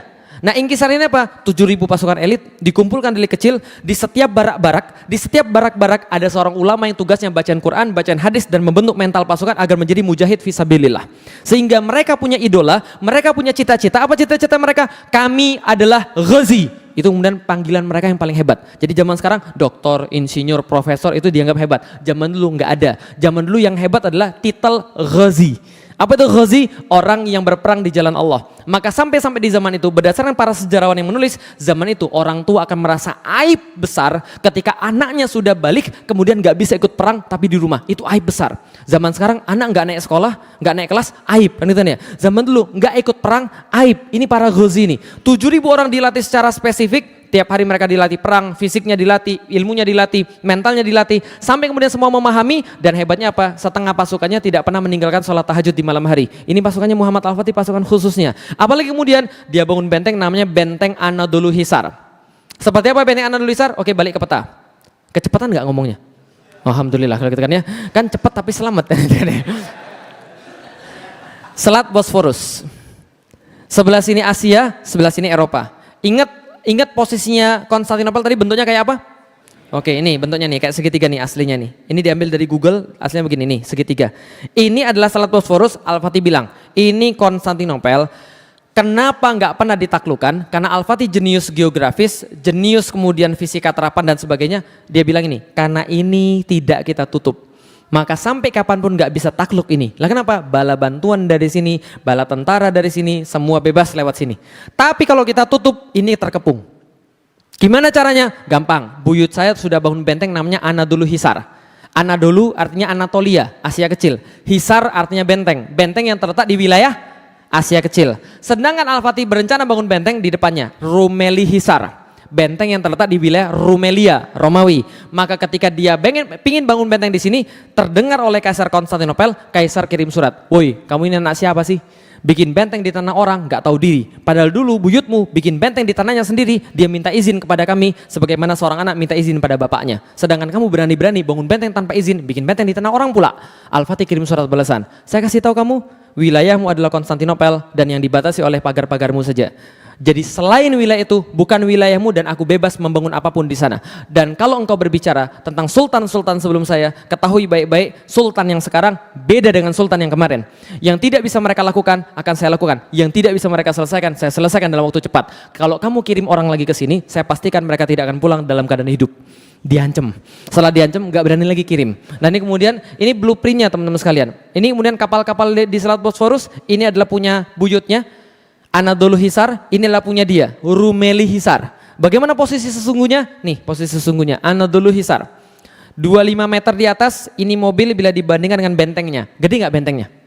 Oh gede, jadi kalau Anda masuk di pintu masuk, mau ke WC harus naik angkot dulu. Paham sekalian? Itu adalah Anadolu Hisar. Rumeli Hisar lebih gede lagi, ini Rumeli Hisar. Nih Rumeli Hisar, lihat ini ada 7 citadel, ada 7 benteng besar kayak begini, dan ini semua terkoordinasi. Ini 30.000 meter persegi dan ini mobilnya di sini dan selesai ini semua dalam waktu berapa lama? 4 bulan. Paham teman sekalian? Berapa lama selesainya? 4 bulan. Anda ngelihatnya mungkin biasa. Tapi kalau dilihat dari atas, ini dari atas ini membentuk nama Muhammad. Lihat, mim, ha, mim, dal. Dari atas nanti kelihatan namanya Muhammad, gitu kan ya. Ini benteng terkoordinasi. Saya pernah datang ke sini teman sekalian. Ini tingginya sekitar 60-an meter. Sampai ke atas, saya pernah datang ke sini, salah naik angkot. Salah naik angkot, serius, salah naik angkot. Yang di atas jurusannya Rumeli Hisarius itu, yang di bawah Rumeli Hisar. Yang saya naik ke sini. Pas saya naik sini, ya Allah salah naik angkot sampai di atas. Gak apa-apa, kita bisa masuk dari sini, ada pintu masuk. Masuk ke sini, ternyata udah ditutup lama, digembok. Terpaksa turun ke bawah, lihat sini. Ya Allah, lutut saya mau putus sama sekali. Serius. Itu tinggi sekali. Yang saya bayangin, gimana caranya ngangkat batu-batu besar ke atas itu, lalu kemudian menumpuk-numpuk jadi seperti ini 4 bulan. Kalau dia nggak serius nggak akan jadi. Paham tuh sekalian? Ini selesai dalam waktu 4 bulan. Selesai 4 bulan, orang-orang menyebut dengan nama Boas Kesen. Artinya adalah pemotong kerongkongan. Kesen artinya kerongkongan, Boas artinya kerongkongan atau Bosforus, Kesen pemotong tenggorokan. Setelah selesai jadi semua ini, struktur yang luar biasa ini, tapi namanya anak muda, tetap ada masalah. Betul begitu? Kalau dalam film-film kan anak muda pasti punya masalah. Kan ditanya, apa masalahnya? Nih masalahnya teman sekalian. Tembok Konstantinopel. Yang sudah saya bilang tadi, dibuat pada tahun 300, nggak pernah jatuh sampai tahun 1453. Perfect selama 1123 tahun. Bayangkan teman sekalian, berapa lama? 1123 tahun perfect, nggak ada yang mengalahkan. Lah kenapa? Bayangkan, jangan tahun ini bayangin ya. Bayangin pada tahun 300 sampai tahun 1400. Ada satu struktur tingginya 18 meter. Kebayang nggak teman sekalian? 18 meter kalau ada artis di situ, ini artisnya kira-kira. Kok kecil banget Ustaz? Iya itu artisnya nih. Jadi kalau ini 18 meter, enggak hanya kemudian 18 meter, 3 lapis. Lapis pertama parit. Anda bawa kuda berhenti di sini, mohon maaf. Di sini paritnya 20 meter, dalamnya 10 meter. Kalau Anda nekat berenang, dipan ada di sini. Oh tapi tenang Ustaz, saya punya batu akik yang sakti. Oh ya boleh, nah, batu akik sakti, Anda dipanah nggak mempan ya. Anda naik ke sini, berantem di sini, lempar batu di sini, lempar minyak di sini, dibakar di bawah. Taruhlah Anda berhasil mulai mengalahkan di sini, manja di sini. Ini tingginya sekitar 8 meter, tingginya sekitar 5 meter, tebelnya sekitar 3 meter. Taruhlah Anda bisa manja di sini, dipan lagi dari sini. Lempar batu, lempar minyak, bakar. Taruhlah Anda bisa mengalahkan karena batu akik Anda kuat banget gitu kan ya. Nah ini tingginya sekitar 8 meter. 8 meter, tebelnya sekitar 5 meter. Kalau Anda jadi Muhammad Al-Fatih, gimana cara masuk tempat ini? Ingat, ini sudah perfect selama 1123 tahun. Pendahulu Anda nggak ada yang bisa. Semua nggak ada yang bisa, terus Anda gimana caranya kira-kira? Yang agak kreatif dikit, gimana caranya? Gali lewat bawah, bagus. Itu sudah dicoba oleh orang-orang Serbia. Penggali-penggali perak dari Serbia sudah coba karena mereka ahli dalam membuat terowongan untuk menggali-gali perak, maka mereka lewat di sini gali-gali tanah, mereka berharap bisa muncul di sini. Tapi orang Konstantinopel bukan bodoh. Mereka punya teknologi sederhana tapi ampuh. Bagaimana caranya? Di sini mereka pasang baskom setiap 1,5 meter satu baskom. Mereka isi air, maka itu jadi alat deteksi sederhana. Setiap yang lewat di bawah bergetar air di atasnya. Teret. Dia tahu siapa yang gali, dia prediksi di mana kemudian galinya, dia buat lubang counter attack, disiram dibakar, dibawa hidup-hidup. Bukan ide bagus, terus gimana lagi caranya? Oh pakai pesawat tuh saat belum ada pesawat. Gila kira, istighosa saja saat, enggak menang-menang. Wah teman sekalian. Nah, Makanya Al-Fatih mikir begini, kalau saya coba cara yang sudah dicoba oleh orang-orang yang lain, maka saya pasti kalah. Maka harus ada cara yang lain yang belum pernah dicoba. Gimana? Saya nggak tahu. Yang saya tahu Allah pasti nolong orang yang bertawakal pada Allah. Maka dia bilang, saya bertawakal pada Allah, saya tunggu pertolongan. Betul. Pucuk dicinta, ulam tiba. Suatu hari seorang seniman senjata namanya Orban, orang Hungaria, datang kepada Kaisar Konstantinopel karena kesamaan akidah mereka. Maka dia bilang pada Kaisar Konstantinopel, bos, gue punya senjata nih bos, mau bikin nggak bos? Raja Konstantinopel lihat, bagus juga senjata lo. Berapa bikinnya? Bikinnya segini bos. Sorry kita lagi nggak punya duit. Gini aja, kamu jangan pergi kemana-mana. Kamu tinggal di sini, jangan kemana-mana. Nanti kalau kami punya duit, kami bikinin senjatanya. Setahun dia tinggal di Konstantinopel, senjatanya nggak dibikin-bikin. Akhirnya apa yang terjadi? Dia pergi ke tempat yang punya duit. Namanya orang punya senjata, orang ahli senjata itu nggak pernah ideologis. Dia cari orang yang punya duit, paham teman sekalian? Maka datanglah dia ke tempat Muhammad Al-Fatih, nawarin senjata yang sama. Bos, gue punya senjata bos, mau bikin atau tidak? Al-Fatih begitu melihat rancangannya, Al-Fatih sebelum melihat rancangannya, itu sekretarisnya nulis dalam catatannya, Al-Fatih bilang begini, bisa nggak engkau membuat sebuah senjata, lalu memeragakan dengan tangannya, kata sekretarisnya, yang bisa melontarkan proyektil sebesar ini. Proyektil sebesar ini, paham ya? Itu Orban ahli fisika, Muhammad Al-Fatih ahli fisika. Orban langsung hitung, apa rumusnya? I sama dengan M kali A. Paham sekalian? Impact sama dengan massa kali akselerasi, paham ya? Jadi kalau ada massa sebesar ini yang bisa dilontarkan sama sebuah proyektor, ini tembok jebol. Maka dia bilang pada Muhammad Al-Fatih dengan curiga, apakah engkau ingin menghancurkan tembok Konstantinopel? Al-Fatih balas, kalau iya kenapa? Orban membalas lagi, kalau iya kebetulan. Saya sudah tinggal di sana selama setahun. Saya tahu setiap lekuk-lekuk tembok ini dan saya bisa membuatkan senjata yang kamu maksud. Benar, benar. Oke, buatkan bagi saya. Kamu dibayar berapa? Saya dibayar segini janjinya. Saya bayar 4 kali lipat, buatkan senjata yang buat saya. Dibuatlah senjata yang sangat fenomenal pada saat itu, belum pernah ada sebelumnya, namanya The Great Turkish Bombard. Atau lebih dikenal dengan nama The Basilica Cannon atau The Muhammad Great Gun. Ini senjatanya kalibernya 0,7 meter. Beratnya 18,2 ton. Panjangnya 5,2 meter, jarak tembaknya 1,6 km, sekali muntah 682 kg. Paham dulu sekalian? Ini senjata pas dites, nyungsep itu proyektil 2 meter di bawah tanah. Al-Fatih bilang, bagus, bagus, saya senang dengan senjata kamu, tapi masih ada kurangnya. Apa kurangnya? Kurang gede, buatin saya 2 kali lipat. Lu gimana caranya? Terserah kamu, kan kamu seniman senjatanya. Akhirnya dalam waktu 1 tahun, Orban membuatkan pada Muhammad Al-Fatih 69 meriam. Satu meriam ukurannya 5,2 meter, yang satu lagi 8,4 meter. Yang sisanya ukuran standar. Berapa ukuran standar? 3 sampai 4 meter ukuran standar. Nah, yang ini sampai sekarang masih ada yang ukuran standar, 3 sampai 4 meter. Di mana adanya? Di Istanbul? Enggak. Adanya di Museum Fort Nelson, Portsmouth, Inggris. Lu kok ada di Inggris Ustaz? Diminta sama Raja Inggris. Menurut sekalian, dia bilang, please dong, bagi gue ini adalah meriam yang paling berat di dalam sejarah, please dong, please. Ya udah kita kasih. Nanti kalau dia sudah bosan kita minta balik lagi, menurut sekalian. Nah, ini adalah senjatanya. Kalau ada artis, kira-kira artisnya kayak begini. Kok ada artis terus Ustaz? Ya ini pesan sponsor, menurut sekalian. Meriamnya digede sekali, menurut sekalian. Dan ini ada ulirnya nih, di sini ada ulirnya. Jadi bisa kemudian diulir masuk. Menurut sekalian, ini bisa diulir masuk. Di sini kemudian kasih mesiunya, di sini selongsong peluru gedenya itu. Nah ini kemudian kenapa harus diulir? Supaya mudah transportasi, paham sekalian? Karena kalau segede itu, seberat itu nggak ada yang bisa angkat. Paham sekalian? Setelah dibuat semuanya, jadilah semua persiapan sudah selesai. Pada tanggal 6 April 1453 disepakati penyerangannya pada tanggal ini. Gimana cara serangannya? Al-Fatih melalui tiga arah. Satu lewat laut sebelah selatan, Laut Marmara. Lalu kemudian dari sebelah timur lewat Tanduk Mas, menyerang dari sebelah utara dari sini. Lalu kemudian dari barat lewat sebelah barat dengan pasukan-pasukan darat. Maka dikerahkanlah lewat sebelah selatan, dibuat tempat-tempat kemudian yang bisa bangun kapal. Semua dibuat kapal-kapal perang. Dalam bahasa Arab, tempat pembuatan kapal, pabrik namanya Darus Sinaah. Darus Sinaah itu jadi tempat pembuatan kapal pada masanya Muhammad Al-Fatih. Semua pabrik buat kapal, di Tyre, di Sidon, di mana-mana, di Beirut, semua dibuatin kapal-kapal di sana. Jadi dari bahasa Arab apa tadi? Darus Sinaah, jadi bahasa Inggris Darsenal. The Arsenal, gudang peluru. Itu artinya dari bahasa Arab Darus Sinaah. Admiral, yang paling terkenal adalah pasukan laut Islam. Admiral, itu dari bahasa Arab Amirul Bahar. Amirul Bahar adalah pemimpin lautan. Lah kenapa? Yang paling terkenal pemimpin lautan di masa Islam namanya Khairuddin Barbarossa.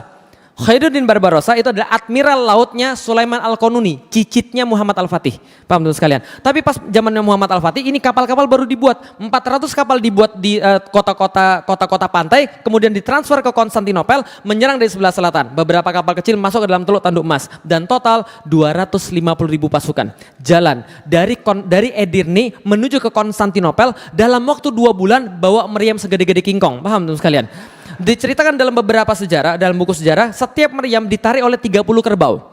Dan 30 kerbau ditemani oleh 100-an orang. Untuk apa? Ngeratain jalan, paham tuh sekalian? Karena dia nggak boleh ada gundukan. Ada gundukan nggak bisa ditarik.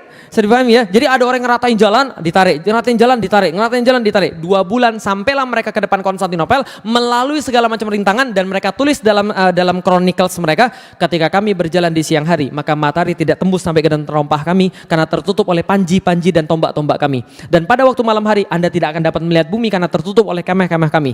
Giliran orang Konstantinopel lihat ketika sudah sampai di depan pintu depan Konstantinopel, mereka naik ke atas menara, mereka tulis dalam chronicles mereka, kami melihat kaum muslim datang kepada kami like a river of steel, seperti sungai dari besi. Kebayang nggak sungai dari besi? Kenapa? Baju zirah mereka memantulkan sinar matahari, jalan pada mereka seperti sungai dari besi. Mereka bilang memenuhi pandangan kami dari pantai sampai ke pantai. Paham? Ini tembok Konstantinopel yang 3 lapis tadi. Yang 3 lapis tadi kita jelasin itu bukan semeter 2 meter. Itu 7,5 kilometer temboknya. Kok tahu Ustaz? Sudah saya hitung. Dari mana? Google. Paham teman sekalian? Enggak, saya pernah jalani dari ujung tembok sampai ke ujung tembok di Konstantinopel, di Istanbul, dan betul 7,5 kilometer itu 3 lapis semuanya teman sekalian. Kecuali beberapa daerah khusus. 7,5 kilometer itu kaum muslim semua. Kebayang teman sekalian? 6 April 1453 berdasarkan nasihat daripada Aksyamsuddin, peperangan dimulai. Sebelum kemudian peperangan dimulai, Al-Fatih mengirimkan utusan. Kenapa? Hadisnya ada. Jangan perangi manusia sebelum utus manusia pergi ke pekarangan mereka dan sampaikan pada mereka 3 pilihan. 1, masuklah kepada Islam dan itu lebih baik daripada dunia dan seluruh isinya. Jadi kita tidak usah perangi mereka. Yang kedua, bayar jizyah ketundukan. Atau ketiga, mereka kemudian mau diperangi. Maka kemudian Kaisar bilang, lebih baik kami mati. 6 April 1453 dibariskan pasukan di depan tembok Konstantinopel, kira-kira jaraknya 1,5 kilometer. Kenapa 1,5 kilometer? Cukup jauh untuk bisa dipanah, tapi cukup dekat untuk bisa disaksikan. Pada hari yang sama, hari Jumat, Muhammad Al-Fatih sholat Jumat di situ. Bisa difahami? Ketika sudah sholat Jumat, takbir berkumandang, masuk ke dalam Konstantinopel, terdengar orang-orang muslim sedang melaksanakan sholat Jumat, mereka berpikir, ini kayaknya terakhir kalinya kita melihat salib di atas Hagia Sophia. Maka peperangan dimulai, meriam pertama ditembakkan. Yang menang Muhammad Al-Fatih atau Konstantinopel? Maunya Muhammad Al-Fatih, tapi kejadiannya serangan dari 3 arah kalah total. Kenapa kalah total? 400 kapal dihabisi hanya dengan sekitar 27 kapal Konstantinopel. Loh kok bisa habis? Karena 27 kapal Konstantinopel ini jauh lebih besar daripada kapal kaum muslimin. Di masa Muhammad Al-Fatih baru belajar buat kapal. Teknologi paling bagus pembuatan kapal ada di daerah Italia, di Venice sama di daerah Genoa. Maka mereka kemudian paling hebat di sana, bawa kapal ukurannya 10-14 kali lipat lebih besar daripada kapal kaum muslimin. Kalah total di sana. Diceritakan dalam sejarah seperti semut lagi mengerubungin sebuah papan. Bisa dipahami sekalian, saking besarnya kapal mereka. Kalah total di lautan, sebelah daratan dipasang rantai segede kingkong. Kapal-kapal nggak bisa masuk.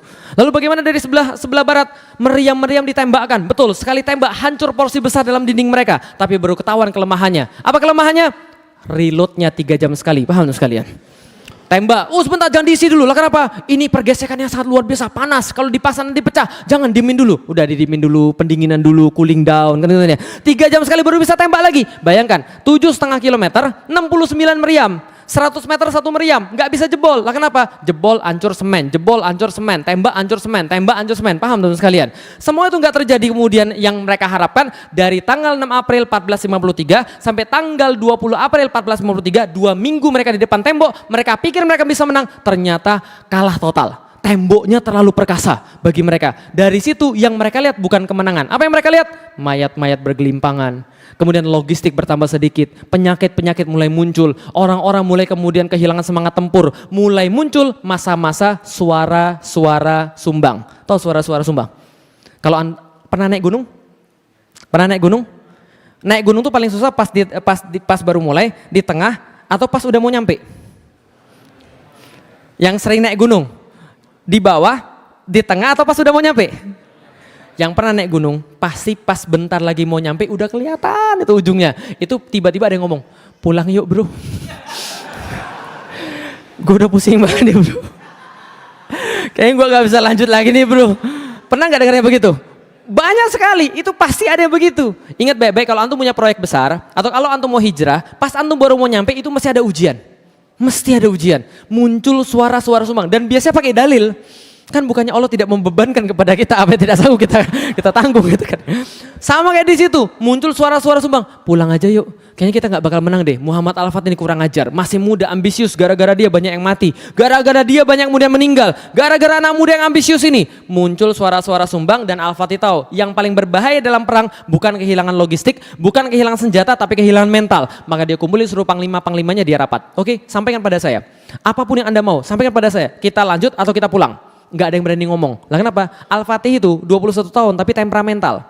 Siapa yang kemudian macam-macam itu bisa dihukum sama dia. Nggak ada yang berani ngomong. Yang berani ngomong cuma satu orang, namanya Khalil Pasha. Khalil Pasha datang pada Muhammad Al-Fatih. Khalil Pasha ini penasehat semenjak zaman bapaknya. Sudah sepuh banget, sudah senior. Dia bilang, "Muhammad, bukankah saya adalah penasehat dari zaman bapakmu?" "Iya." "Muhammad, saya melihat kamu dari kecil. Saya melihat kamu tumbuh jadi dewasa, menjadi seorang panglima yang diharapkan oleh umat. Nggak ada yang bisa memimpin semua ini kecuali kamu di masa depan." Lalu dia bilang begini, "Tapi dari tadi tuh saya lihat kamu tuh keras kepala luar biasa. Kamu itu membawa pasukan menuju jurang kehancuran. Kalau kamu tetap keras kepala seperti ini." Belakangan diketahui dia sudah disogok oleh Yunani. Lalu kemudian dibilang nih, "Pulang saja, kita ambil kemudian upeti dari mereka, kita balik lagi." Al-Fatih nggak suka. Sebelum selesai ngomong orang ini, orang sepuh ini, meja dibanting. Duar! Seorang mualaf namanya Zaganos Pasha. Zaganos Pasha bilang gini, "Jangan dengarkan kata-kata dia hendak memadamkan semangat dari dalam diri kita. Ingat baik-baik, kita datang tidak pernah berharap untuk kembali selain hidup mulia atau mati syahid. Dan saya tidak mau kita kalah di bawah tumpukan batu-batu ini. Kalau seandainya mereka punya bantuan, kita punya Allah. Dan kalau kita punya Allah, kita tingkatkan serangan, kita tingkatkan tekanan pada mereka, insya Allah kita menang. Lanjut atau pulang? Lanjut atau pulang? Lanjut perang atau pulang?" Nah, kalau gitu kita lanjut juga sekalian. Oke, baik, kalau gitu kita lanjut. Masalahnya adalah ini nggak bisa ditembus sama sekali. Salah seorang penasihat Muhammad Al-Fatih bilang, "Gini Pak, kenapa di sini nggak bisa ditembus? Karena mereka semua berkumpul di belakang sini. Tiap kali ada kerusakan pada tembok, mereka sudah biasa memperbaiki. Maka mereka cepat memperbaiki. Andaikan kapal kita bisa masuk ke sini Pak, kita bisa nyerang dari sebelah utara. Kalau kita nyerang dari sebelah utara, tembok di sini nggak 3 lapis, cuma 1 lapis saja. Kalau kita bisa serang dari utara, pasukan bertahan terpaksa terpecah ke sebelah utara dan di sini nggak akan mudah direparasi seperti semula. Ini caranya." Oke, kalau gitu, masalah apa? Masalahnya bro, di situ ada apa?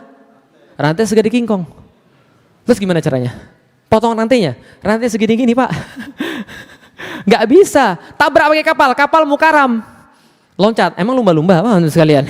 Gak bisa, semua orang sudah coba, gak bisa. Lalu kemudian di tengah-tengah stalemate itu mereka down lagi. Al-Fatih bilang begini, "Tenang, saya sudah mikir ini dari semalam kok." "Loh, sudah mikir?" "Iya." "Gimana caranya?" "Gampang, kita kan punya kapal. Kapal kita parkirin dulu di Galata. Setelah parkirin di Galata, kapalnya kita angkat. Lalu kita balikin lagi ke laut." Mudah bukan? Pasukannya bilang begini, "Kenapa saya nggak kepikiran ya?" Tapi mohon maaf wahai Sultan, apakah Sultan lupa kalau Galata ini sebuah bukit? 60 meter Pak. Al-Fatih katakan, "Saya tahu itu sebuah bukit. Tapi kalau seandainya Anda saja tidak mengira itu terjadi, apalagi orang-orang Konstantinopel, mereka nggak bakal ngira. Dan Anda harus tahu, Muhammad Rasulullah ketika berperang itu selalu pakai strategi kejutan. Nggak pernah Rasul pakai strategi yang sama kayak orang lain. Strategi kejutan, Honda, perang Uhud, perang Badar dan sebagainya. Semua strategi kejutan, nggak ada yang sama. Kalau kita berhasil, kita bisa melakukan. Nggak mungkin Pak. Berkatalah Muhammad Al-Fatih tentang satu quotes yang paling terkenal sampai dengan sekarang tentang Muhammad Al-Fatih. Dia bilang ini, "Jangan bilang pada saya mustahil kalau kamu belum coba. Kalau kamu sudah coba terus kamu mati baru mustahil." Oh enggak, itu bagian saya, itu tambahan saya.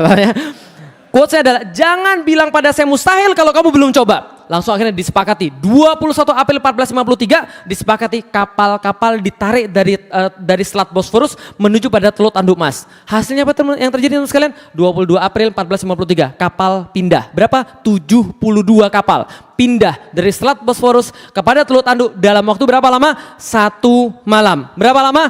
1 malam. 22 April 1453 menjelang kemudian sinar matahari kemudian naik, maka orang Konstantinopel kaget kebangun dari tidurnya karena mendengarkan takbir dari atas Bukit Galata. Lalu mereka lari tunggang langgang naik ke atas menara, mereka lihat ke atas Bukit Galata, yang mereka lihat horor. Lah kenapa? Mereka lihat bendera la ilaha illallah Muhammad Rasulullah sudah berkibar di situ. Lihat ke bawah, yang mereka lihat sebuah pemandangan yang merenggut nyali mereka semuanya. Lah kenapa? Kapal-kapal perang berbaris satu persatu masuk dalam wilayah mereka yang mereka kira selama ini paling aman berubah menjadi wilayah paling berbahaya bagi mereka. Maka mereka bilang Muhammad Al-Fatih orang gila. Lah kenapa? Muhammad Al-Fatih melebihi Alexander Agung. Alexander Agung membawa kapal-kapalnya melalui ombak-ombak lautan, sementara Muhammad Al-Fatih menggunakan bukit-bukit sebagai pengganti ombak-ombak. Muhammad Al-Fatih gila. Maka mereka katakan Konstantinopel is over. Konstantinopel sudah selesai. Maka tapi belum selesai, peperangan dilanjutkan sampai pada tanggal 27 Mei 1453. Dari 6 April 1453 sampai 27 Mei 1453, hampir 2 bulan mereka berperang di sana. Pada tanggal 27 Mei 1453, Al-Fatih berhasil membuat satu lubang yang sangat besar di tengah-tengah tembok Konstantinopel karena tadi pasukannya sudah beralih ke sana. Lantas lubang ini nggak mungkin bisa diperbaiki lagi. Maka Al-Fatih katakan berhenti perang pada tanggal 27. Berhenti perang, besok semua berpuasa sunnah. Doa pada Allah. Berpuasa sunnah, doa pada Allah. Minta penaklukan ini. Lah kenapa? Aku lebih baik tidak memimpin apapun kalau aku tidak punya kota ini. Aku pengen kota ini. Jangan kemudian kalian nggak puasa, semuanya puasa. Maka pada tanggal 28 semuanya berpuasa sunnah.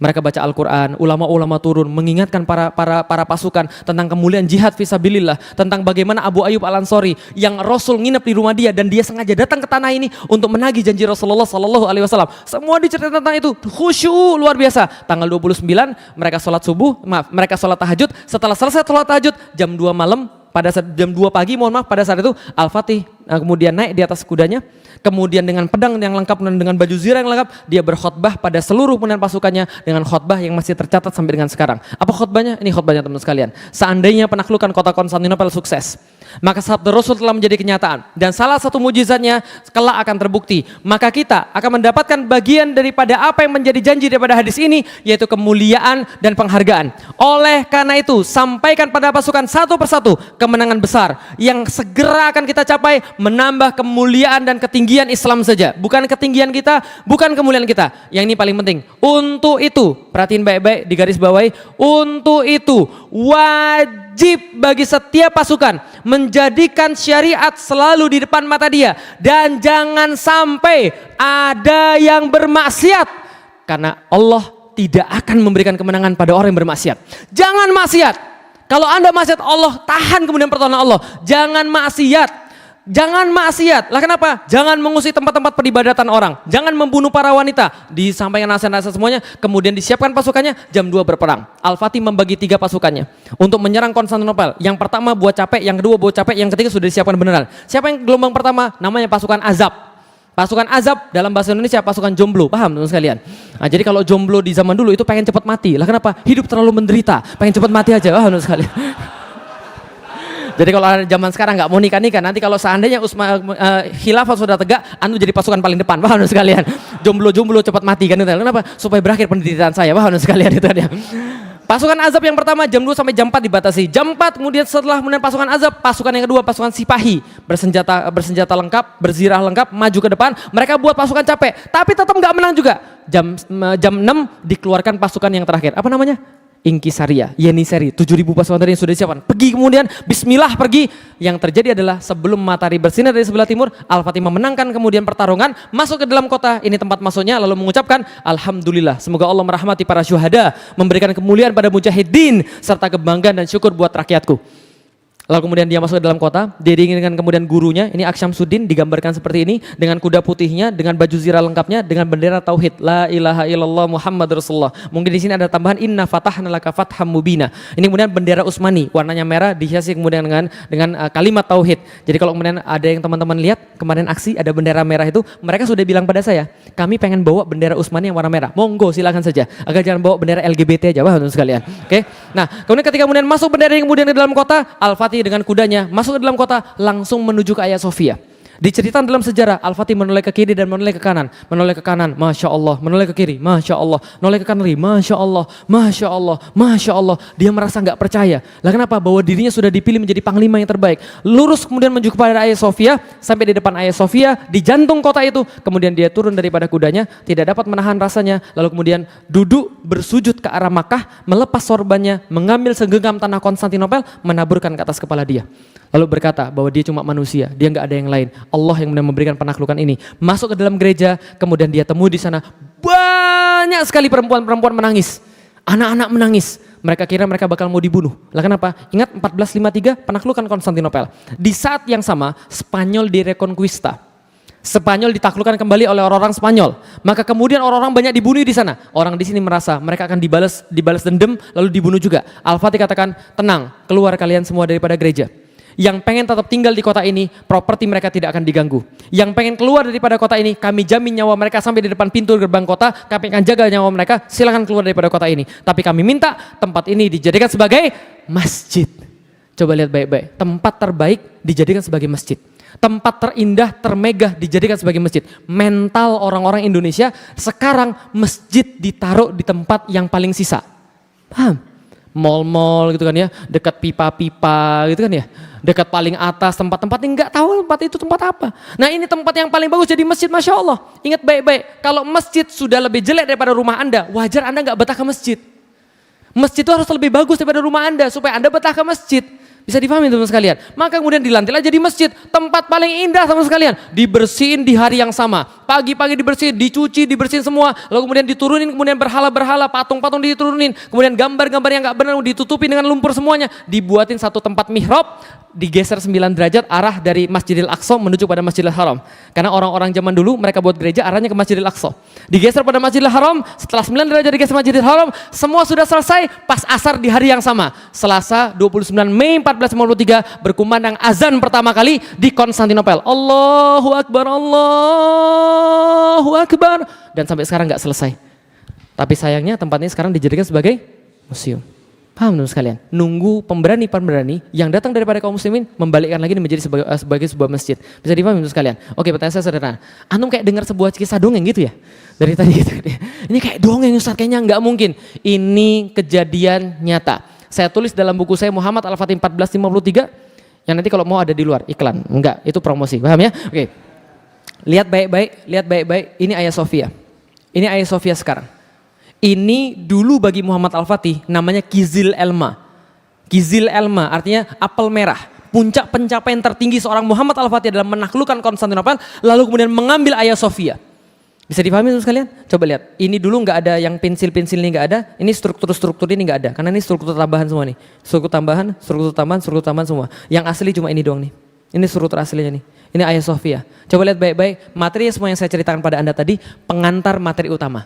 Oh, pengantar doang, iya. Apa materi utamanya? Nih materi utamanya. 54 hari perang, 825 tahun penantian. Lihat baik-baik. 54 hari mereka perang, 825 tahun penantian. Maksudnya seperti apa? 54 hari mereka perang, kukuh di sana dengan berbagai macam cobaan yang lebih luar biasa lagi 825 tahun penantian. Maksudnya semenjak keluar dari lisan Rasulullah Sallallahu Alaihi Wasallam, la tuftahanal Konstantinia, akan ditaklukkan Konstantinopel bagi kalian, wahai umatku, akan ditaklukkan Konstantinopel. Saat itu orang Yahudi tertawa terbahak-bahak bilang Muhammad gila, stres, ngayal, gak mungkin. Paham antum? Cuma segelintir orang yang percaya pada beliau, para sahabat, mereka percaya pada beliau, mewariskan dari generasi demi generasi, tanpa bosan. Nak, Rasul bilang begini, nak, Rasul bilang begini, nak, Rasul bilang begini, terus menerus, sampai 825 tahun. Ada orang yang memegang janji itu, kemudian 825 tahun kemudian, seorang anak berusia 21 tahun, masuk ke dalam kota, lalu berbicara, Rasul kami tidak pernah bohong. Paham teman sekalian? Cuma untuk bukti ini, lihat 825 tahun. Semua cerita tadi untuk cuma buktiin satu hadis Rasulullah Sallallahu Alaihi Wasallam. Rasul kami tidak pernah bohong. Kalau dia sudah bilang akan kejadian di masa depan, kami yakin sebagaimana kami yakin bahwa kami pasti mati dan kami yakin sebagaimana kami yakin bahwa Allah adalah Tuhan kami. Rasul tidak pernah bohong. Kami berusaha sebaik-baiknya. 21 tahun anak itu masuk ke dalam kota, Rasul kami tidak pernah bohong. Paham teman sekalian? Berapa lama dia berjuang? Kadang-kadang ada orang di antara kita baru 1 tahun berjuang, baru 2 tahun berjuang, baru sekali ikut aksi, baru 2 kali ikut aksi. Kemudian aksi lagi disuruh, kemudian mereka bilang aksi terus. Kapan menangnya ya Ustaz? Kapan kita kemudian hebatnya ya Ustaz? Masa kita aksi terus? Antum gak sabar. Paham sekalian? Ini lu lihat, ini satu kota ini, kejayaan ini, diperjuangkan 825 tahun. Berapa generasi itu? Mereka sabar menanti janji Rasulullah, gak pernah mereka ingkar, gak pernah mereka ragu. Walaupun harus lama, mati saya nggak apa-apa. Yang penting anak saya lanjut tugas saya. Paham teman sekalian? 825 tahun. Antum baru hijrah setahun 2 tahun, minta janji Allah. Paham saya? Ngayal kadang-kadang. Masya Allah. Coba kita lihat teman sekalian. Apa rahasia mereka? Ini rahasia mereka. They believe in something that cannot be seen by eyes. Mereka percaya pada sesuatu yang tidak dapat dilihat oleh mata. Rusaknya orang Indonesia pada zaman sekarang dan orang-orang muslim di seluruh dunia pada zaman sekarang karena mereka mengandalkan mata dan logika untuk melihat sesuatu. Padahal Allah dan Rasulnya minta kita untuk menggunakan iman untuk melihat sesuatu. Bisa difahami teman sekalian? Contoh, orang zaman dulu, coba lihat baik-baik. Mereka nggak pakai mata dalam meyakini sesuatu. Coba lihat, apa beda antara orang muslim dan bukan orang muslim? Yang bukan muslim mau lihat baru percaya. Yang muslim percaya baru lihat. Lihat baik-baik. Orang Yahudi disuruh pada mereka, ayo kita ke surganya Allah. Apa kata mereka? Tunjukin dulu gue surganya. Baru gue percaya. Mau lihat dulu baru percaya. Bisa difahami? Kalau Anda mau lihat surga baru percaya, mati aja dulu. Paham teman sekalian? Tapi orang muslim tidak. Orang muslim tidak. Orang muslim sebaliknya. Sekarang saya tanya, antum percaya surga? Percaya surga? Yakin? Nanti antum lihat insya Allah. Kalau antum benar-benar yakin, antum lihat insya Allah. Orang muslim yakin baru lihat. Bukan lihat baru yakin.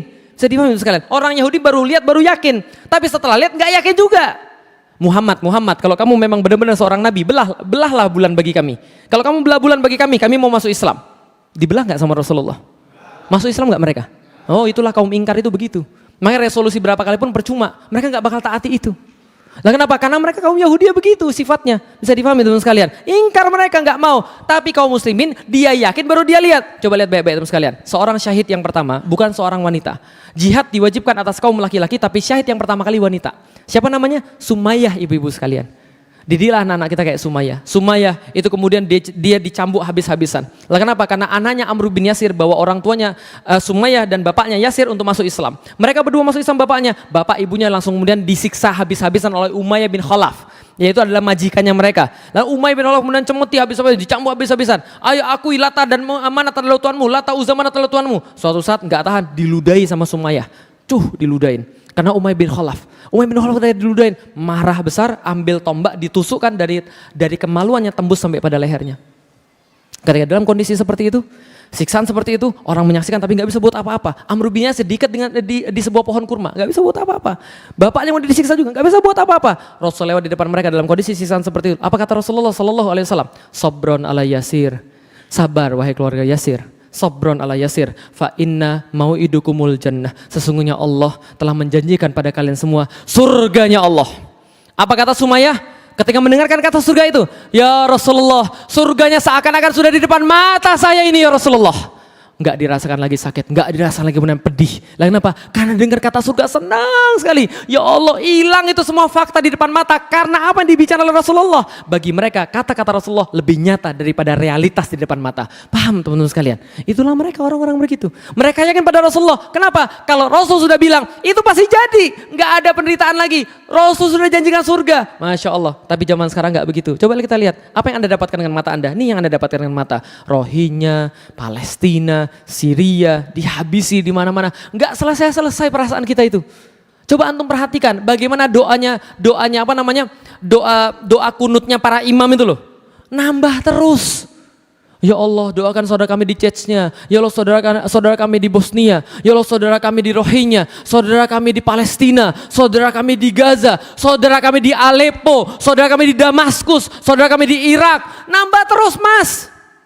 Lah kalau Anda lihat semua ini pakai mata, Anda percaya nggak kebangkitan Islam akan tegak? Nggak mungkin. Lah kenapa? Masa kita bisa bangkit? Orang awal akhir Ramadan aja kita berantem. Orang masa Felix aja jadi persekusi. Itulah kalau antum lihat pakai mata. Tapi kita nggak boleh lihat pakai mata. Apa yang kita lihat? Kita lihat pakai iman. Kalau kita lihat pakai mata, nyerah kita. Lah kenapa? Kalau kita lihat pakai mata, yakin gak kita Islam akan tegak lagi? Enggak bakal yakin. Kenapa? Kalau Anda yakin Islam bakal tegak lagi, Anda bakal dibilang orang Gila. Karena meyakini sesuatu, di saat Anda belum mengalami itu, Anda bakal dibilang orang gila. Seperti Rasulullah, seperti Muhammad Al-Fatih dibilang gila. Tapi coba lihat teman sekalian, apa efek daripada kegilaan? Apa manfaat daripada dalam tanda kutip kegilaan? Coba lihat baik-baik, efek daripada kegilaan dan manfaatnya. Lihat, ada dua orang anak, satu berkata, saya akan jadi juara se-Indonesia. Satu lagi berkata, saya akan jadi juara se-RT saja. Yang lebih banyak berusaha, yang se-Indonesia atau yang se-RT? Oke, baik. Kalau begitu, kalau yang se-Indonesia yang lebih banyak berusaha, berarti kira-kira yang mana yang lebih berprestasi? Se-Indonesia atau yang se-RT? Lihat baik-baik. Ada orang keinginannya lebih besar, maka dia akan berbuat lebih banyak. Kalau dia berbuat lebih banyak, prestasinya lebih besar. Masuk logika? Oke, berarti contoh misalnya, yang se-RT belajar 2 jam. Yang se-Indonesia belajar 2 jam terus merasa, ibu saya capek. Oh ingat kamu tadi cita-citamu apa? Saya akan jadi juara. Se-Indonesia. Itu temanmu yang se-RT 2 jam terus selesai. Kamu kalau belajar 2 jam sama kayak se-RT. Paham ya? Kamu belajar lagi. Insya Allah saya mau pak. Insya Allah saya mau bu. Saya belajar lagi. Lah kenapa? Karena dia mau jadi juara yang lebih besar, yang lebih tinggi. Dia belajar lebih banyak karena keinginannya lebih besar, maka dia berprestasi lebih banyak. Oke sekarang kita balik. Berarti kalau ada orang prestasinya biasa-biasa saja, berarti dia usahanya biasa-biasa saja. Kenapa dia usahanya biasa-biasa saja? Karena dia tidak pernah yakin dengan apapun. Dia tidak pernah punya visi ke depan. Dia tidak punya Rasulullah yang dia yakini. Bisa dipahami teman sekalian? Pertanyaan saya sederhana. Nggak usah dijawab pada hari ini. Ibu-ibu pertanyaan saya sederhana. Nggak usah dijawab hari ini. Nanti dijawab di rumah. Menurut Anda ini orang-orang muslim yang biasa-biasa saja atau sudah berprestasi? Nggak usah dijawab. Lah kalau merasa biasa berarti bisa jadi Anda tidak punya keinginan apapun. Karena orang-orang yang berusaha lebih banyak adalah orang-orang yang yakin. Saya pengen sedunia, maka saya tidak boleh kalah dengan orang yang cuma pengen se-Indonesia. Orang pengen kebaikan se-Indonesia, saya pengen sedunia. Jadi jangan tanya saya tentang Indonesia, dunia aja saya bela apalagi Indonesia, paham teman sekalian? Nah maka kalau ada orang pengen lebih banyak, kerjalah lebih banyak. Anda pengen hadiah lebih besar, kerjalah lebih banyak. Nah karena kenapa? Karena itu adalah konsekuensinya. Muhammad Al-Fatih sama. Coba kita lihat teman sekalian, nih lihat, anak ini menguasai Konstantinopel umurnya berapa? 21 tahun. Tapi ketika saya masuk Islam, umur saya 18 tahun. 18 tahun saya masuk Islam, saya dapat cerita ini dari Muhammad Al-Fatih, dari Fatih Karim, guru saya. Fatih Karim ceritain saya tentang Muhammad Al-Fatih, datanya yang dia dapat pada saat itu, ada penakluk Konstantinopel umurnya 23 tahun.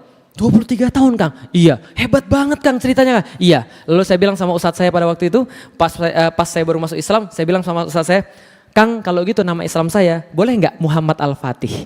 Boleh, 2002 nama Islam saya Muhammad Al-Fatih. Sampai sekarang.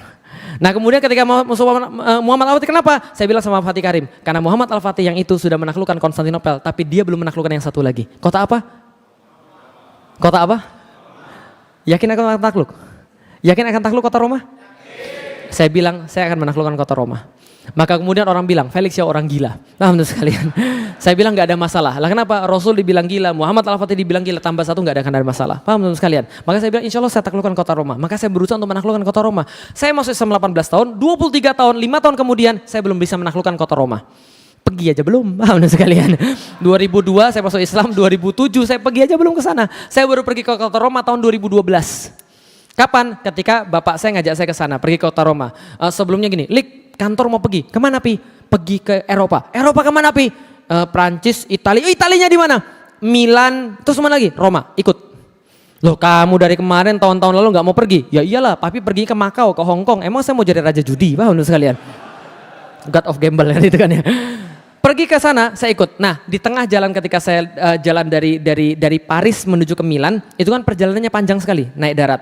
Hampir sekitar 8 sampai 10 jam gitu kan ya. Saya maju ke depan bis lalu saya bilang sama semuanya, itu satu bis ada 35 orang, 9 orang muslim, yang lainnya orang Cina, bukan muslim. Gitu kan ya, teman-teman bapak saya semua, kolega-kolega bapak saya. Saya maju ke depan lalu saya bilang, saya seorang pembicara, saya bilang, dan perkenalkan, kalau saya diperkenalkan bicara, saya mau cerita tentang sejarah Eropa. Boleh atau tidak? Boleh, semuanya bilang, saya cerita sejarah Eropa. Dari zaman dewa-dewa gitu kan ya, Yunani, Romawi, dan seterusnya. Saya cerita sejarah semua. Sampai penaklukan Konstantinopel. Setelah saya ceritakan penaklukan Konstantinopel, saya bilang gini, nah sekarang Anda terjawab pertanyaan Anda. Kenapa saya sekarang mau ikut? Tahun-tahun kemarin saya nggak mau ikut. Kenapa? Karena saya mau survei ke Roma. Karena kalau nggak saya menaklukkan kota ini, anak-anak saya akan datang untuk menaklukkan kota ini. Yang muslim langsung, takbir, Allahu Akbar. Yang orang-orang yang lain bilang, anak Pak Iwan sudah gila. Oke, sebentar tolong diklik tuh close-nya. Nah, jadi kemudian kalau kita lanjutkan, nah saya kemudian belum bisa menaklukkan apapun ketika umur 23 tahun. Tapi alhamdulillah saya sudah menaklukkan seorang istri. Paham teman sekalian? Saya nikah umur 22,5 tahun, saya nikah, saya dapat seorang istri. Lalu ketika saya bilang sama istri saya, Dik, kayaknya bukan jatah kita menaklukkan kota Roma. Lah kenapa kita sudah tua? 23 tahun dan kita belum bisa apa-apa. Sedangkan Muhammad Al-Fatih menaklukkan umur 23 tahun. Yang saya tahu waktu itu kan 23 tahun. Maka saya bilang pada istri saya, bukan kita bisa jadi anak kita. Maka kalau kita punya anak, Dik, anak kita namanya Muhammad Al-Fatih. Sepakat? Insya Allah, kata istri saya. 2006 kita menikah, 2008 kita punya anak pertama, perempuan. Gak kasih jadi nama Muhammad Al-Fatih. Gak jadi kasih nama Muhammad Al-Fatih, namanya Alila akhirnya. Nah 2010 kita punya anak laki-laki, alhamdulillah. Akhirnya ketika kita mau kasih nama Muhammad Al-Fatih gak jadi juga. Lah kenapa? Ternyata teman-teman saya sudah namanya Muhammad Al-Fatih semua. Karena saya sudah cerita ini dari tahun 2008. Teman-teman saya anaknya namanya Muhammad Al-Fatih semua. Fatih Karim itu punya anak namanya Muhammad Fatih Alif. Alasannya apa? Alif adalah huruf pertama, berarti dia pertama kali sampai ke kota Roma. Yang lain belakangan, mohon maaf. Teman saya yang lain bikin nama Muhammad Fatih Al-Awal. Lah kenapa? Dia awal, yang lain akhir. Teman saya Cahyo itu kan ya, Mas Cahyo itu yang sering di ngaji, dia kasih nama anak siapa? Muhammad Fatih Ridho. Yang lain tidak diridhoi, cuma anak saya diridhoi. Akhirnya nama anak saya sudah sepakati sama istri saya, namanya Sifar Muhammad Al-Fatih 1453. Itu nama anak saya, Sifar Muhammad Al-Fatih 1453. Ada angkanya, ada angkanya. Lah saya sendiri yang ngurus. Saya ngurus ke dinas kependudukan yang ada di Esparman sana. Saya ingin kasih sana, ini nama anak saya. Dia lihat, apa ini Pak? 1453. Maksud Anda 1453 tulisan panjang sekali? Enggak, 1453. Susah Pak, ini enggak mungkin Pak, ini enggak boleh Pak. Saya 15 tahun sudah kerja di sini Pak, baru sekali ada orang kayak Bapak ini. Makanya 15 tahun sudah kerja, kasih saya satu. Masa Wiro Sableng aja boleh, 212 anak saya enggak boleh? Dikasihlah nama anak saya 1453. Nama anak saya Sifar Muhammad Al-Fatih 1453. Kemudian 1 tahun kemudian nama anak saya yang ketiga Gozi Muhammad Al-Fatih 1453. Untuk apa? Bukan sekadar gengsi-gengsian. Ini adalah pesan buat anak saya. Bapak Ibu sekalian, tujuan saya nulis buku yang paling utama adalah karena saya nggak tahu kapan saya mati.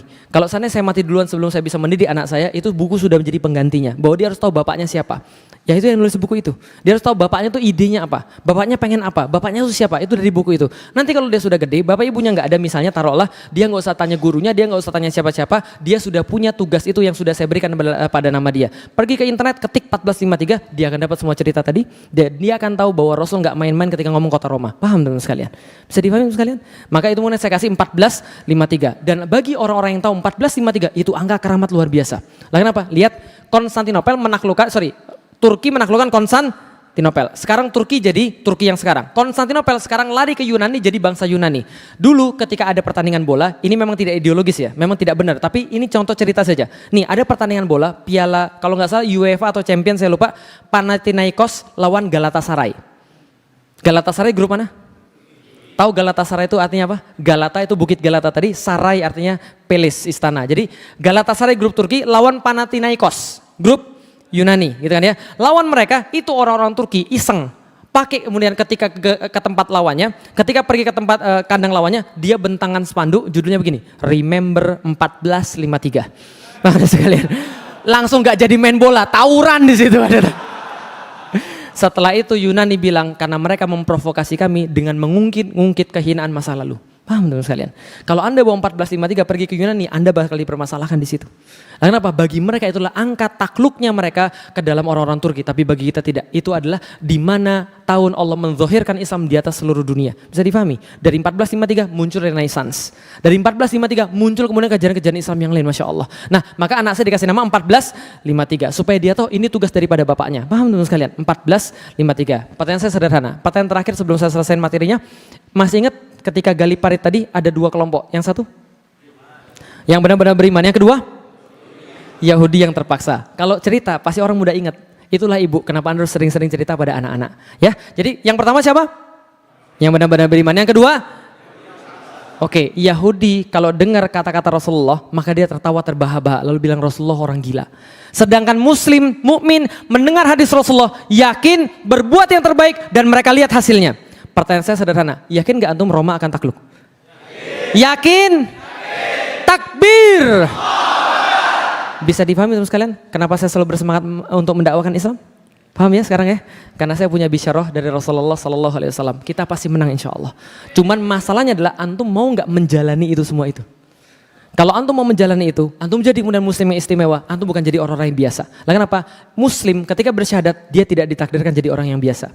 Karena orang-orang yang biasa cukuplah orang-orang yang selain Islam. Bisa dipahami teman sekalian. Orang muslim nggak boleh jadi orang biasa. Punya cita-cita yang besar. Gali hadis Rasulullah. Cari masa depan Islam kayak apa. Allah janjikan pada antum kebangkitan.